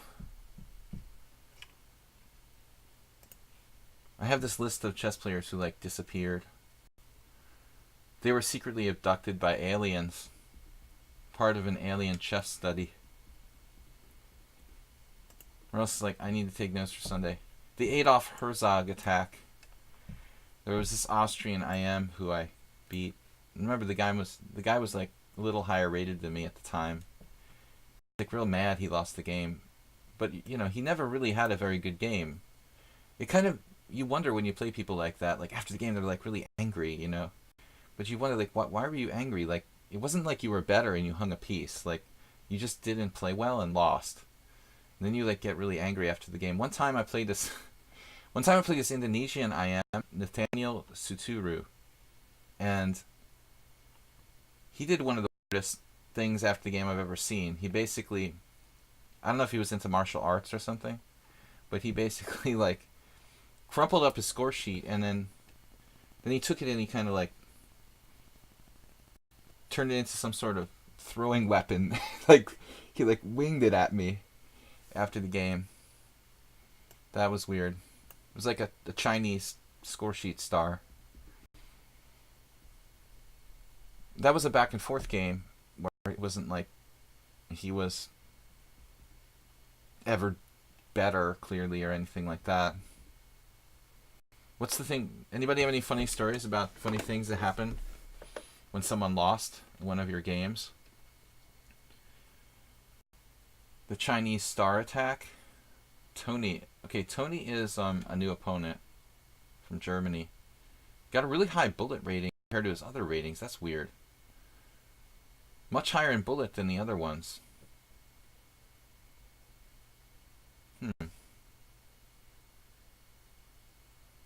Maybe I need to play e6, but I got to be a little bit careful about doing that. Play a6 first. Can I play b5?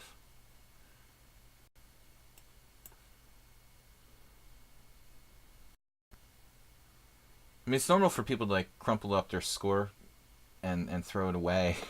But I never had someone throw it at me before.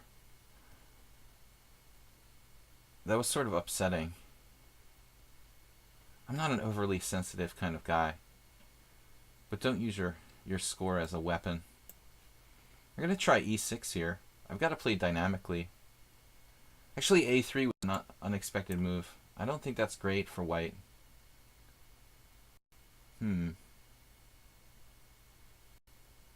Wow, this is getting weirder and weirder by the minute. a3.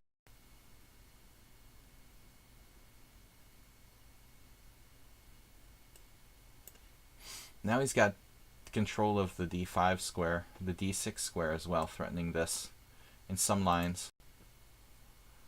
I could even play c4. He should have played a4, I thought.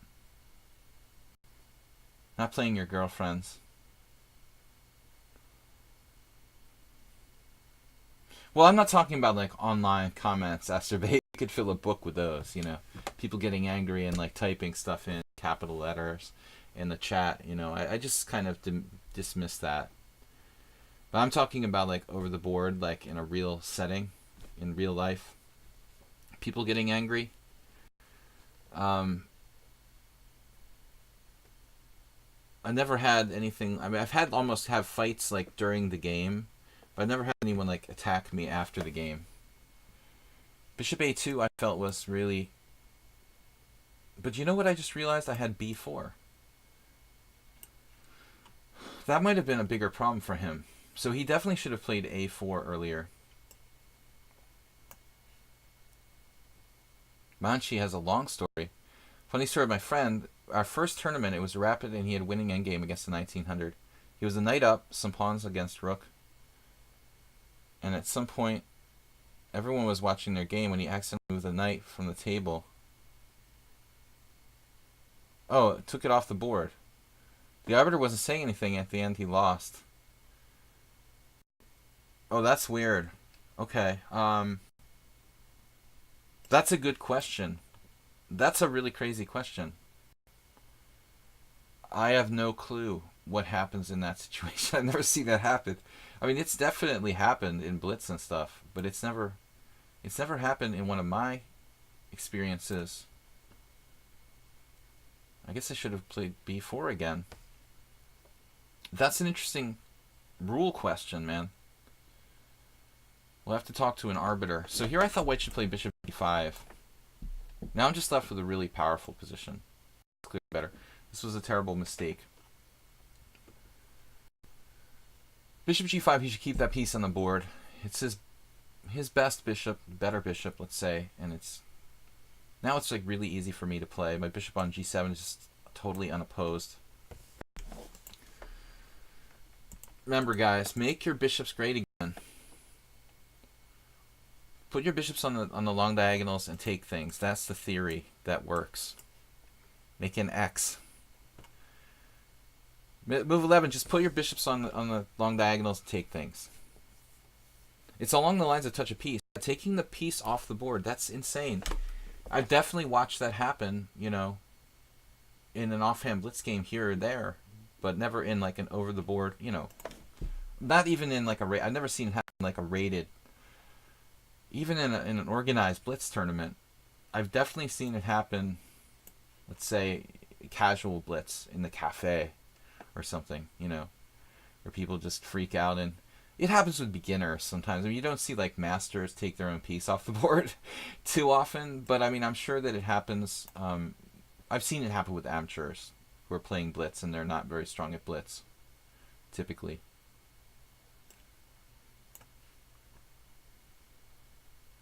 Gave up one good bishop. One good bishop deserves another. Hustlers in the park. even if the arbiter was there, like, it's an interesting question about the rule about that. You know, illegal moves lose. Actually, it probably just is an automatic loss. Like, it's basically an illegal move. Taking the piece off the board. It could be construed as an illegal move. So in a FIDE rated blitz tournament, you probably just automatically lose if you do that. Highlighter Bim Bomb just resubscribed. Oh no, he didn't. He gifted a tub. He gifted a tier 1 sub to Manchi. Okay, that's awesome. Oh, so I played Manchi before. Manchi, did you beat me before? You got revenge. Revenge.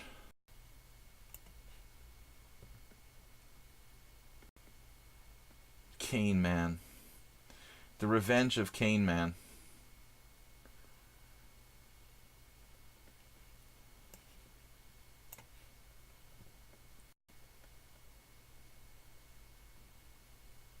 Guys, I'm going to be doing a simul hopefully on Sunday. My life is a little crazy right now because of my mom's hospitalization and having to take care of her. So I sometimes have to cancel streams suddenly. But hopefully that's not gonna happen.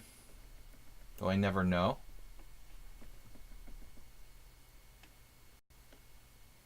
But we're supposed to do a simul stream on Sunday. It'll be 4:30 Eastern time. Easter time.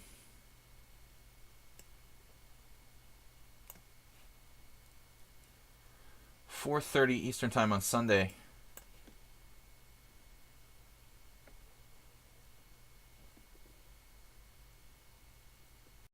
I'm in the United States now, yesterday. My mom has been having all kinds of health issues, and I had to move here to help her. I've been here since October, so I'm trying to get her actually back to Hungary, and that may or may not happen in the next month or two. So that's the big question in my life, if I'm going to be able to get my mom to Hungary or not. Ayesta is up next. Can't afford healthcare in the United States. It's just ridiculous. Okay, let's go. So D4, C4, knight F3, G3. What do you want to do? This is really tough. Okay, guys, we got like half an hour left. I think I can play 3 more games at least. Then we're off to the hospital to see how Mom called me during my stream last night. It was really surprising. She has like a nurse with her, but she has my number, so she has Alzheimer's disease, and she's forgotten anything short term, but she remembers me, you know, and so I guess she asked to call me, and she called during the stream. I was surprised. I expected it to be like yesterday's stream. I expected it to be like a hospital worker or like a nurse or a doctor or something, and it was my mom. She's still remembers who I am, at least. Oh no. I can't do it anymore. I can't do it anymore, dude. You can't play the London system anymore. I'm gonna just resign if anybody else plays the London against me. Alright? I'm just gonna resign if anybody else plays the London system. I can't take it anymore. My mom has Alzheimer's disease. It's interesting because nobody else in my family that I know of had Alzheimer's disease. So I'm kind of hopeful that it's not hereditary. Alright. Knight on BD2, bishop G6, and E4. Typically they don't play bishop G6. Most people will play like H6 or something like that. Wonder what's up with bishop G6, like a specialty variation. You can report them. What's that? Uber driver? Report them for playing the London system? Yeah, that's a new feature. Also listen to the story. What do you do when you play against an old grandpa who is taking all the time during the game about his past, talking all the time? Well, Machi, I hope your opponent's not like talking during like an over-the-board tournament game. You can report them. Well, I mean, if the opponent is, if it's like a real chess tournament, if the opponent's doing anything that disturbs you, it's against the rules. So, But I mean, if it's in a casual atmosphere, obviously, you know, who knows? Wow. Well, I mean, first of all, bishop takes g7, okay? Has to be good for white. But, and it's a big but, we might have something better.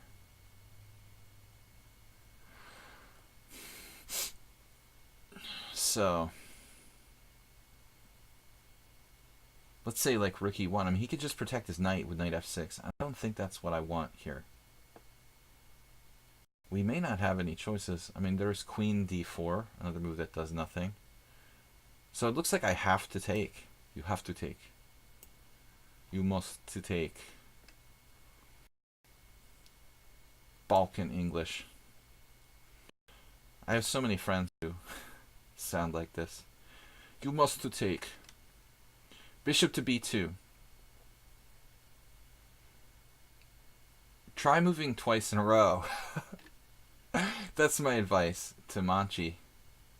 Try moving twice in a row, and if they're so, you know, wrapped up in their conversation, they'll probably just like not even realize you took two moves. I guess that's an illegal move, so don't do it in a blitz tournament. You can do it in an over-the-board tournament, like I do sometimes. I'm known for making two moves in a row.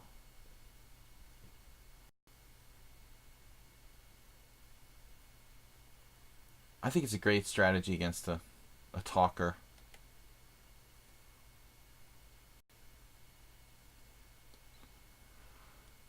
Bronstein has a story about how he played with Sladmirsky, who was like an old, I don't know if he was a grandmaster, but he was a very old master, and probably a grandmaster. So, I forget what happened, like,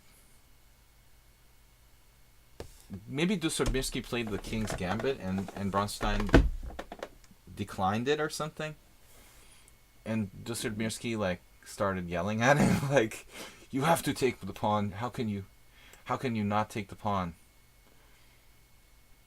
You know, and he was like an old man compared to Bronstein, so Bronstein felt bad. He was like, he had to, he like guilted him into, he let him take back the move, or something like that. I'm not sure if I messed the story up, but it's something along those lines. Other grandmasters who are famous for talking during their games.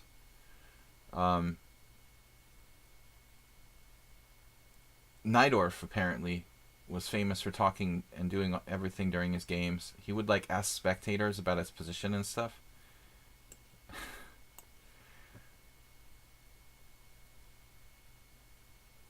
This guy likes his position. The London system all day long.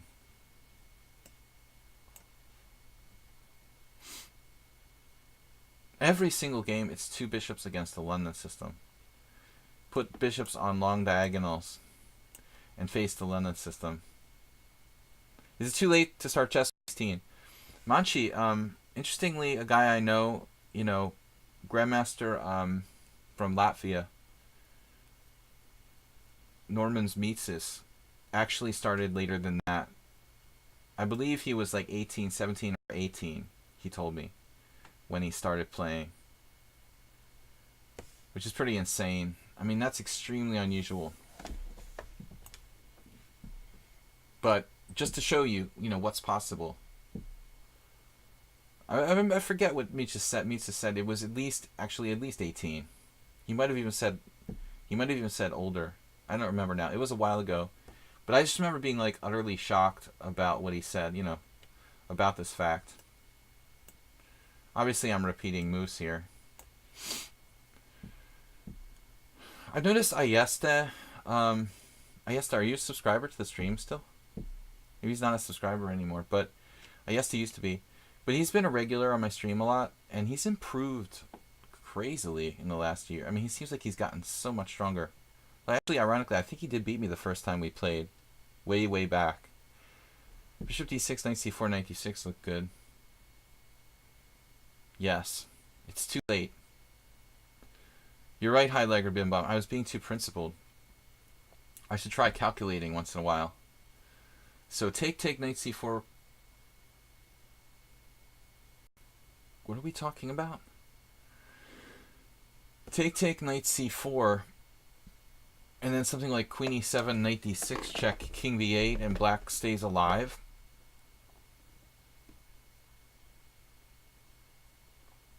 Ayesta is obsessed with direct tactics.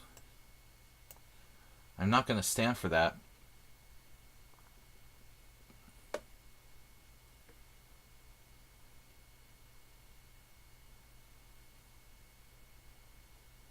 Well, Juicebox is heading to Burma in 2 months. Uh-oh.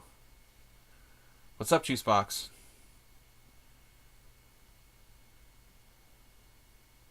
Mission to Burma. Mission of Burma. That's it. That was an alternative rock band. They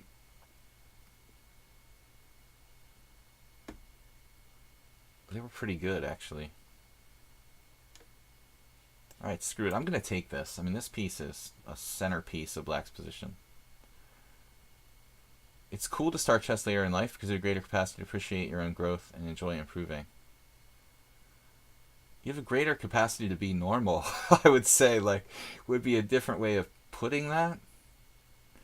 Greater capacity not to be, like, mentally disrupted for your whole life.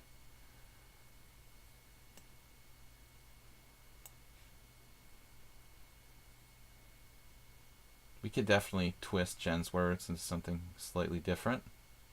Let's get this diagonal. Wow, that's a diagonal. That's a diagonal. That is diagonal. Bishop f4. This is diagonal. No queen sacrifices, please. This is diagonal. Maybe we'll just go home. Take our ball and go home. Like Donald J. Go home. I just get really, really sickened when I see these like parents who are like pushing their kids too hard. Obviously I see it from a chess perspective, you know, teaching kids. I don't like to see that, and I've dealt with some pretty strange people. I hate pushy parents. I also hate it when like people, like kids, are talented players and their parents are like hovering around the board, like watching and stuff. I've had some pretty nasty run-ins with chess parents who like give you dirty looks. They're trying to like intimidate you. I remember like Victor Erdosh's dad like kept staring at me, and I really like Victor. He's a great guy, but his dad was like trying to give me the evil eye while we were playing. It's just a chess game, man. Chill out.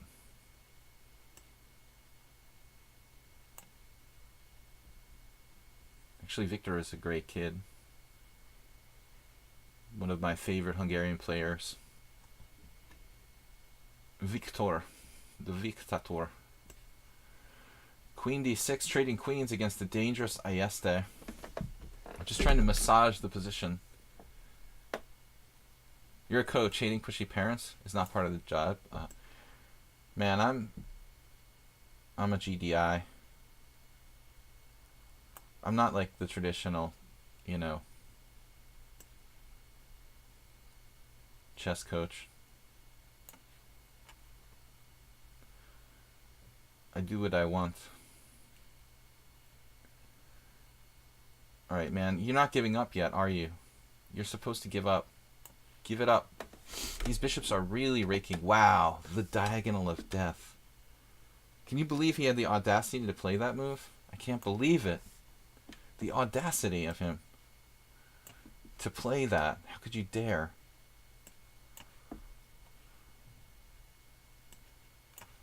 Oh, you just hung a rook. Oh. You hung the rook. And the everything.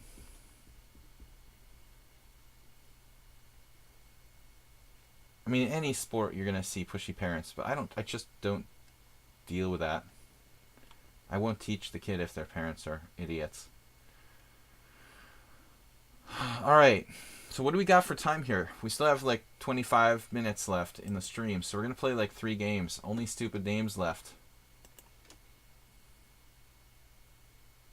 Part of the gig.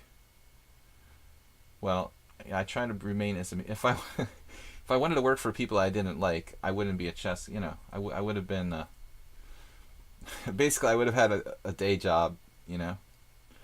All right. E4. E4, E6, the French defense. Ow. All right, we're trying something new.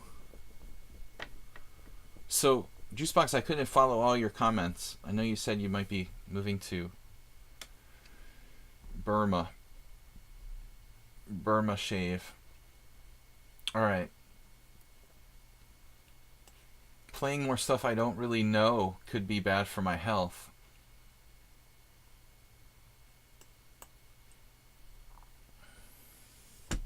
The Alekhine Chittard variation. I'm not going to play that because I just don't know it, you know.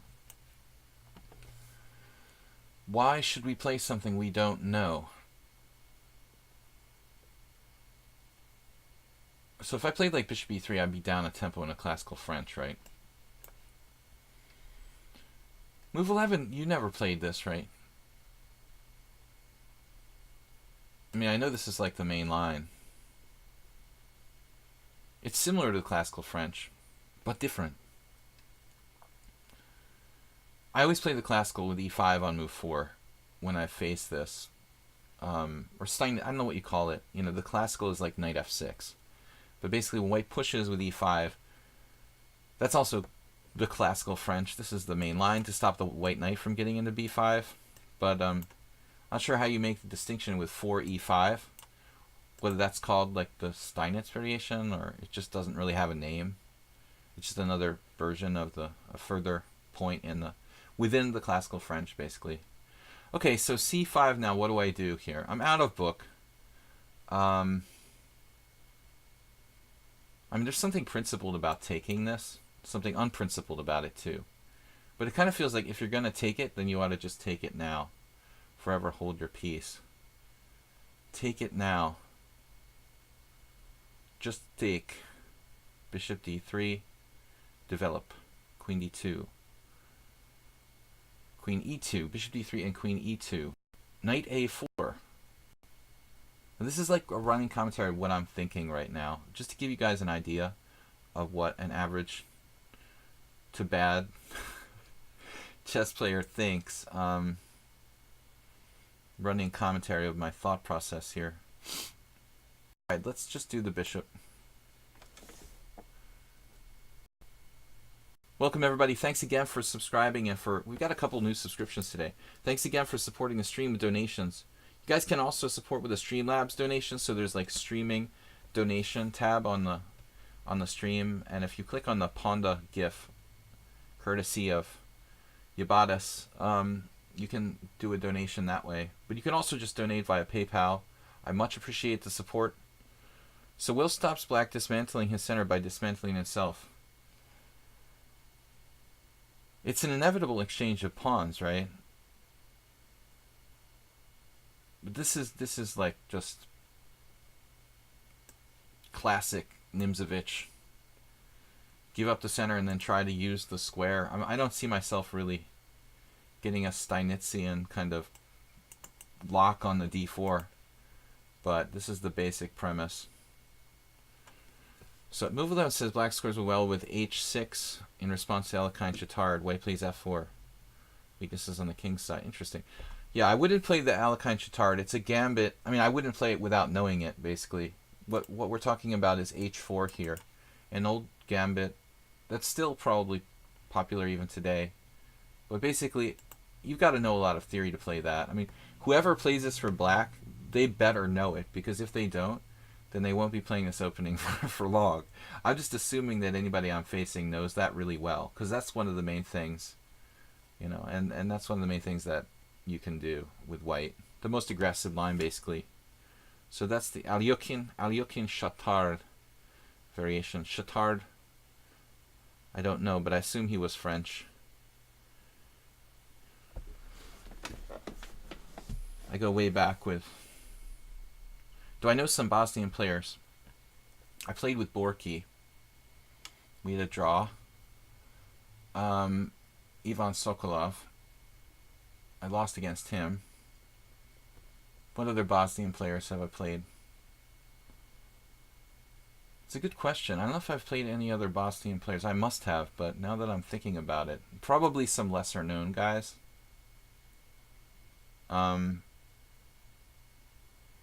had a draw with Predijevic. I never played with Vukic. No, I mean that's a well-known player, but Joseph Fong. Joseph Fong. He's a famous Bosnian player. Classic Bosnian name. Never had the honor of playing with Nikolic.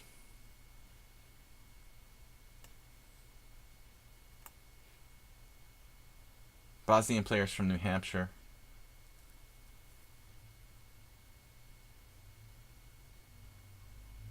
I only play with Borky and Ivan. You would think I would have played with some lesser Bosnian players. There was another guy, Harun Pasalic, I think I played with. Like a FIDE master. Sadin Robovic, I think he's Bosnian. He cost me a GM norm. Did I have bishop takes h7 before when I didn't do it? Does anybody know? Because everyone's been quiet about this. We're just talking about Bosnian chess players. Quiet on the bishop takes h7 front. You thought he heard Boston. No, Bosnians from Boston. Oh, I played with who died. Palos Osman was another guy who immigrated to the United States. He was an IM. Sadly, he died. I don't think his health was that great. So I played a bunch of Bosnians. A bunch of Bosnians from Boston. We can get you a discount. You know, I'm actually being, you know, I'm thinking of getting a getting a sponsorship from some sort of audio hearing aid company, Midnight Rhino. So I'll be able to sell a lot of products if we get the sponsorship in place. I allowed him to play knight e4, the centerpiece of the black position.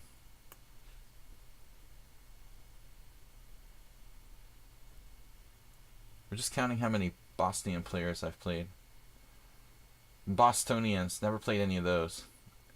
We only lived there for 15 years.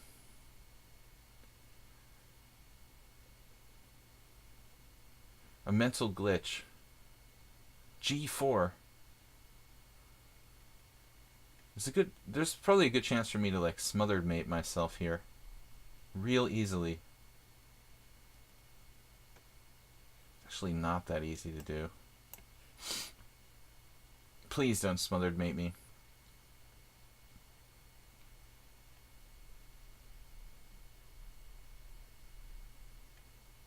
Anyone from Nepal? No. Not to my knowledge. I mean, there can't be too many chess players from Nepal. I played with some Bangladeshi guy.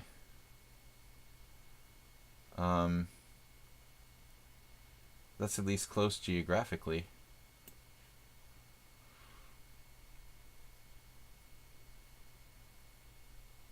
Oh no, simplification playing for smothered mate.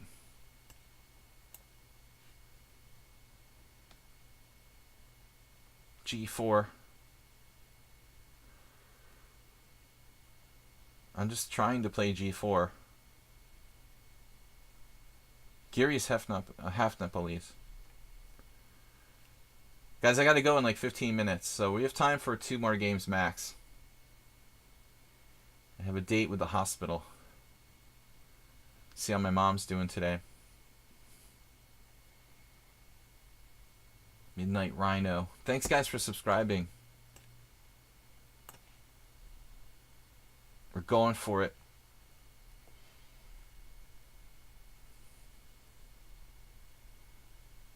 The classic G4 breakthrough. I won't get smothered mated. hopefully.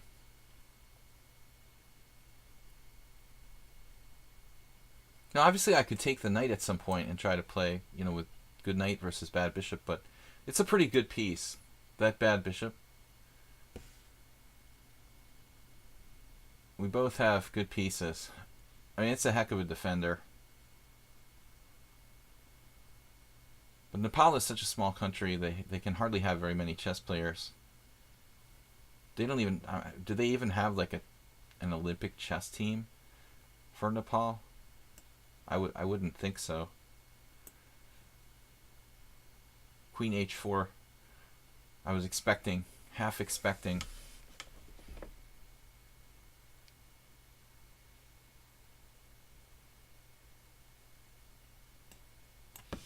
Only one way to do this. First of all, you don't get some unpleasant check. And anyway, you need to get all your pieces in the game. But, as I said earlier, I'm possibly going to have to take this knight at some point. Like, if b4, I might have to take on e4 to take the pressure off of c3. Cambodia doesn't even have a chess team. Wow. Well, Vietnam is huge on chess now. I'm not sure about Thailand. Like, Vietnam has a real close connection with Hungary. Xuan Trong, who's a women's men's grandmaster, her father has sponsored a lot of Vietnamese players to come to Hungary. All the best Vietnamese players have played in all the the GM tournaments in Hungary and stuff. I'm gonna do something stupid soon.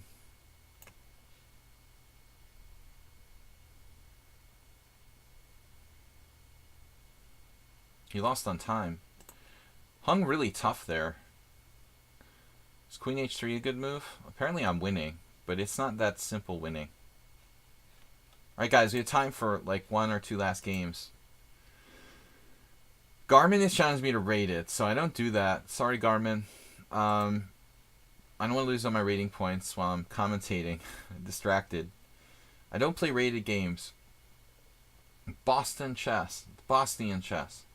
Master of Minds.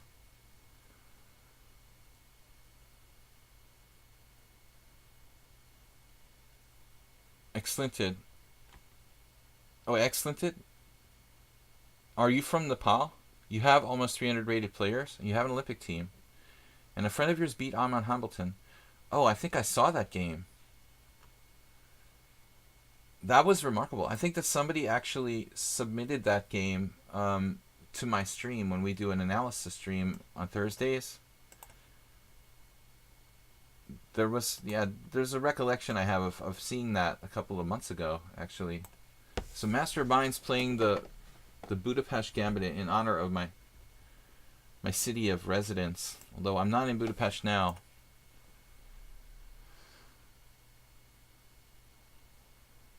$300 rated players. That's a lot. The world is changing. No idea. I would never have guessed that. What do I know about Nepal?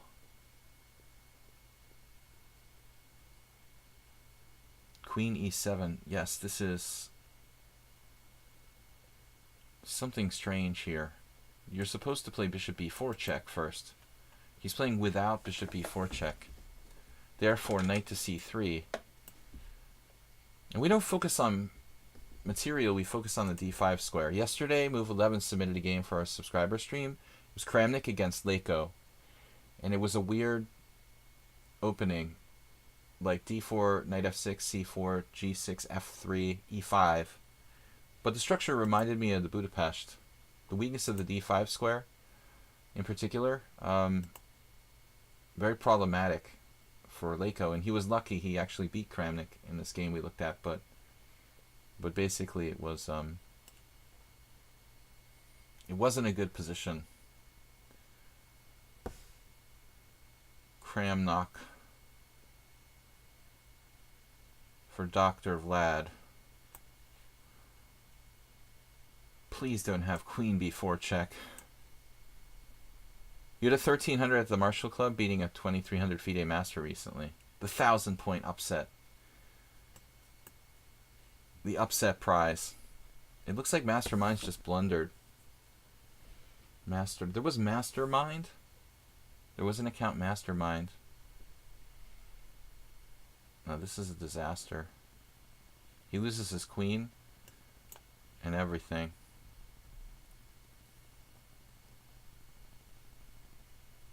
Back when Kramnik was boring. I love Vladimir, but he doesn't exactly have the most dynamic style. He was probably more exciting back then, Asterbate. The younger Kramnik. You want an answer? Really interested? Is it a good idea don't to play classical chess tournaments until you're sure you can get good initial rating? I mean, no. I think that's not true. I mean, I really don't think, in my opinion, that's the thing that's most important. The most important thing is playing and getting the experience to play quality long games is more important than rating. You know, I believe. It's easier said than done, but that's my feeling. Master of Minds, what happened? Now I'm playing the same guy again? Wait. Master of Minds, I can't play you another game. I'm going to resign. Alright, we've got time for one last game against Vishy the player. Sorry, I can't play the same player twice. I didn't realize it was Master of Minds. Re-challenged me. I've got to move on. I hope that wasn't a rated game. I just resigned. We lost one today. Vishy the player. If he's not here, I'm still not going to take Bamboo because we already played him too. I think you should just be lucky. Be glad. I can't even play because I have too many problems. I mean, if you have an opportunity to play chess, and play serious games, you're very lucky, you know? I think that the experience of playing is much, much more important than the rating. Your rating will come if you're committed and devoted to the game. Never pass up the chance to play, you know, if you're feeling up to it. I would love to play tournaments right now, and I can't because I'm just too many problems and responsibilities. It's unfortunate. Alright, so it's Aliekin / Scandinavian. Now, I have a kind of weird setup that I play here. It's not quite correct, but we do it. Guys, we will be back hopefully on Sunday. Now this move, typically you see Queen F3 there. But this move is a little bit more like solid, let's say, for white. But when you look in the Opening Explorer, there's almost no games here amongst masters. Yet I've had this game like literally dozens of times. I've played this position. In online chess, never seen it over the board. A4 grabbing queenside space. Do you do the ignore, but hit the ignore button? I'm not going to ignore. I mean, I think that we want to freeze him and not let him have too much space. Last game, guys. I'm out. I don't know. The hospital didn't call today, so that's weird. I thought my mom might be getting out of the hospital today.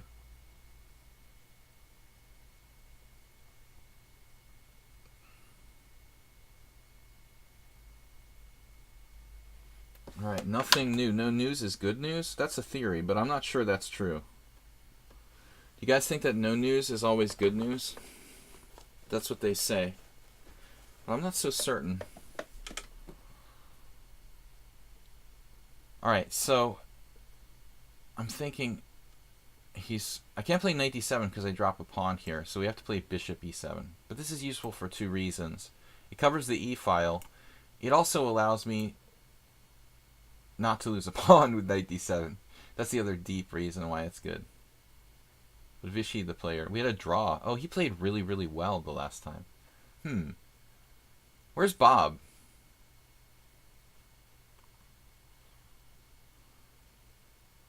Tushar, maybe? It's the new Tushar. This could be Tushar. We've had this conspiracy theory about this guy who used to play on my stream. And he quit because he was caught cheating. He was about the strength, probably, in reality, around 2000, 1900, 2000, lichess strength. But I don't mean to accuse you, Vishy the player. But stylistically, Vishy the player is a little similar to Tushar. Hi, Liger Bimbom. Usually when I hear news from my parents, when I hear news, it's like someone is about to die. If you need a new troll, I can stand in. Oh, Bob's not here. Why was I calling for Bob? Oh, Bob's the expert on... He's the expert on Tushar, though. I think Bob was like taking lessons from him or something.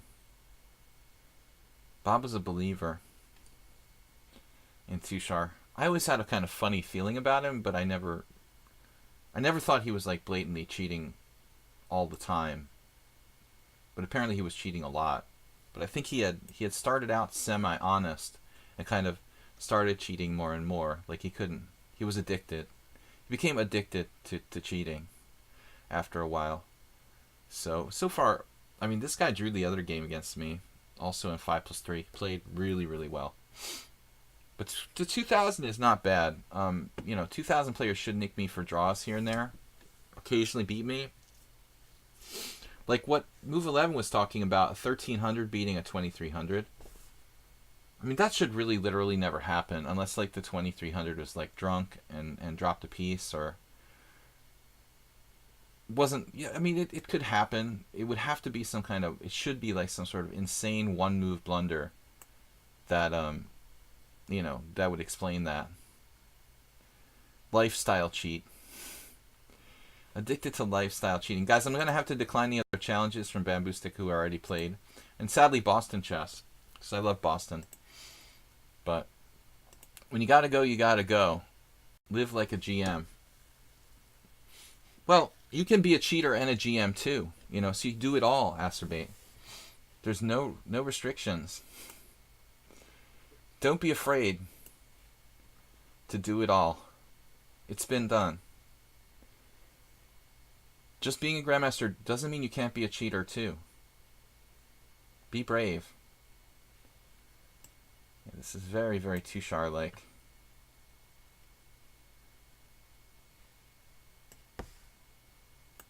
I'll have to have more conspiracy theories. Conspiracy theories are fun. Now, pawn takes. Maybe he decided he didn't like rook takes bishop d6. So maybe he's right. D takes e5. This changes the structure significantly, probably more in my favor than in his favor, I would think. Queen g4.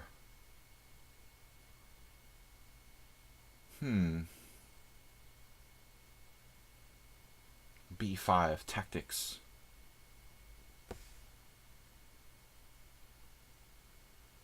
What am I going to do? What are you going to do?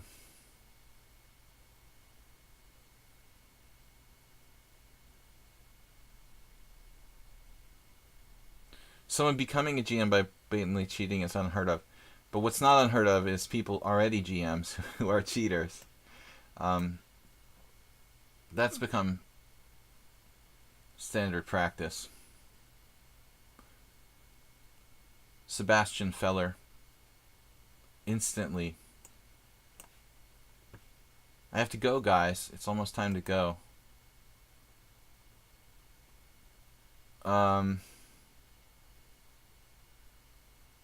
White seems incredibly strong. Incredibly strong player here. You can almost predict his moves before he plays them. Is it Tushar? Tushar 2.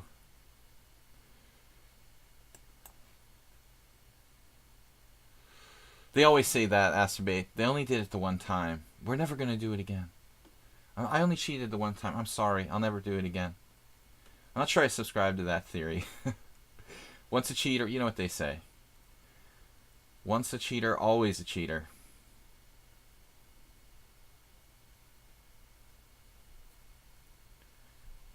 Apple go banana? I don't know, man. I mean, I'm not going to definitively judge people. I was just joking about the fact that he had a draw. He played remarkably solid the first time. But his style is also similar to Tushar. No, I was just kind of speculating. I have no idea. I don't think that I'm going to accuse my opponent of being a computer.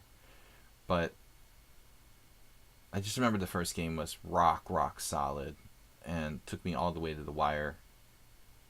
He's solid again here. But I wouldn't say he's playing perfectly like an engine or something.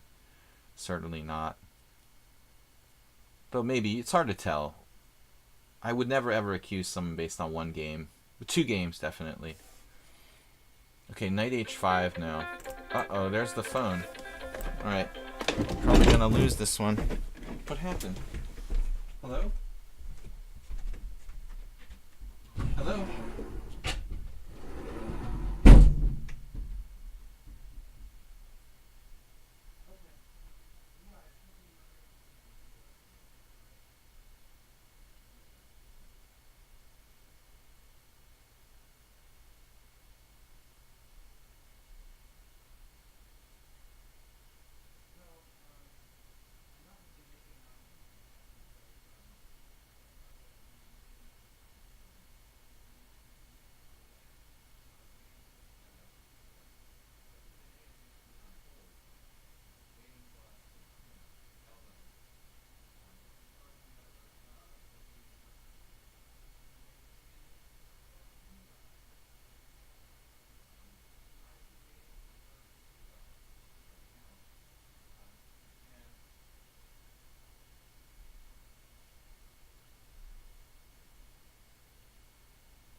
Anybody still here for the stream? I'm sorry.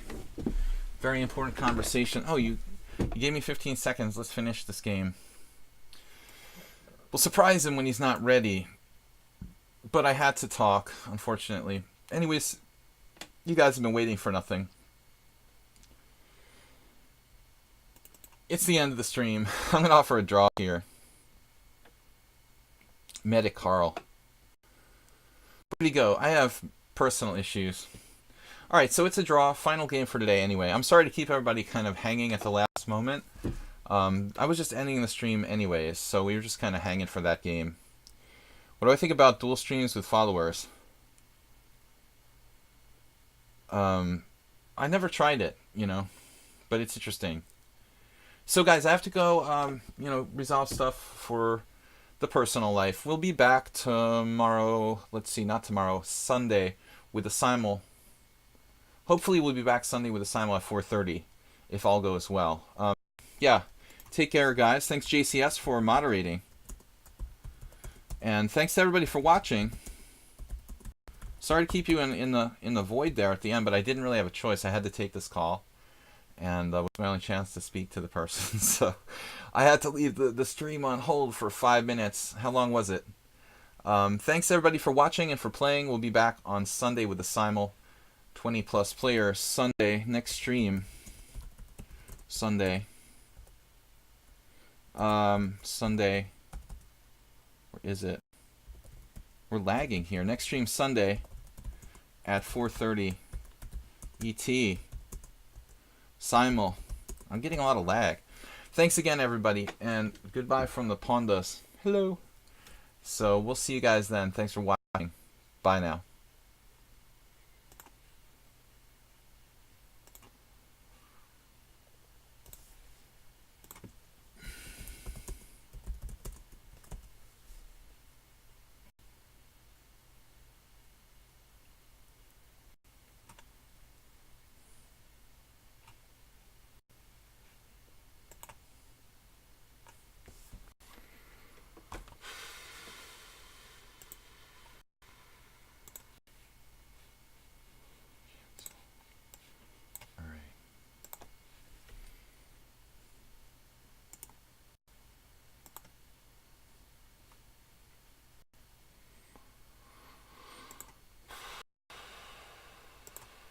What is that? It won't close now? Oh, come on.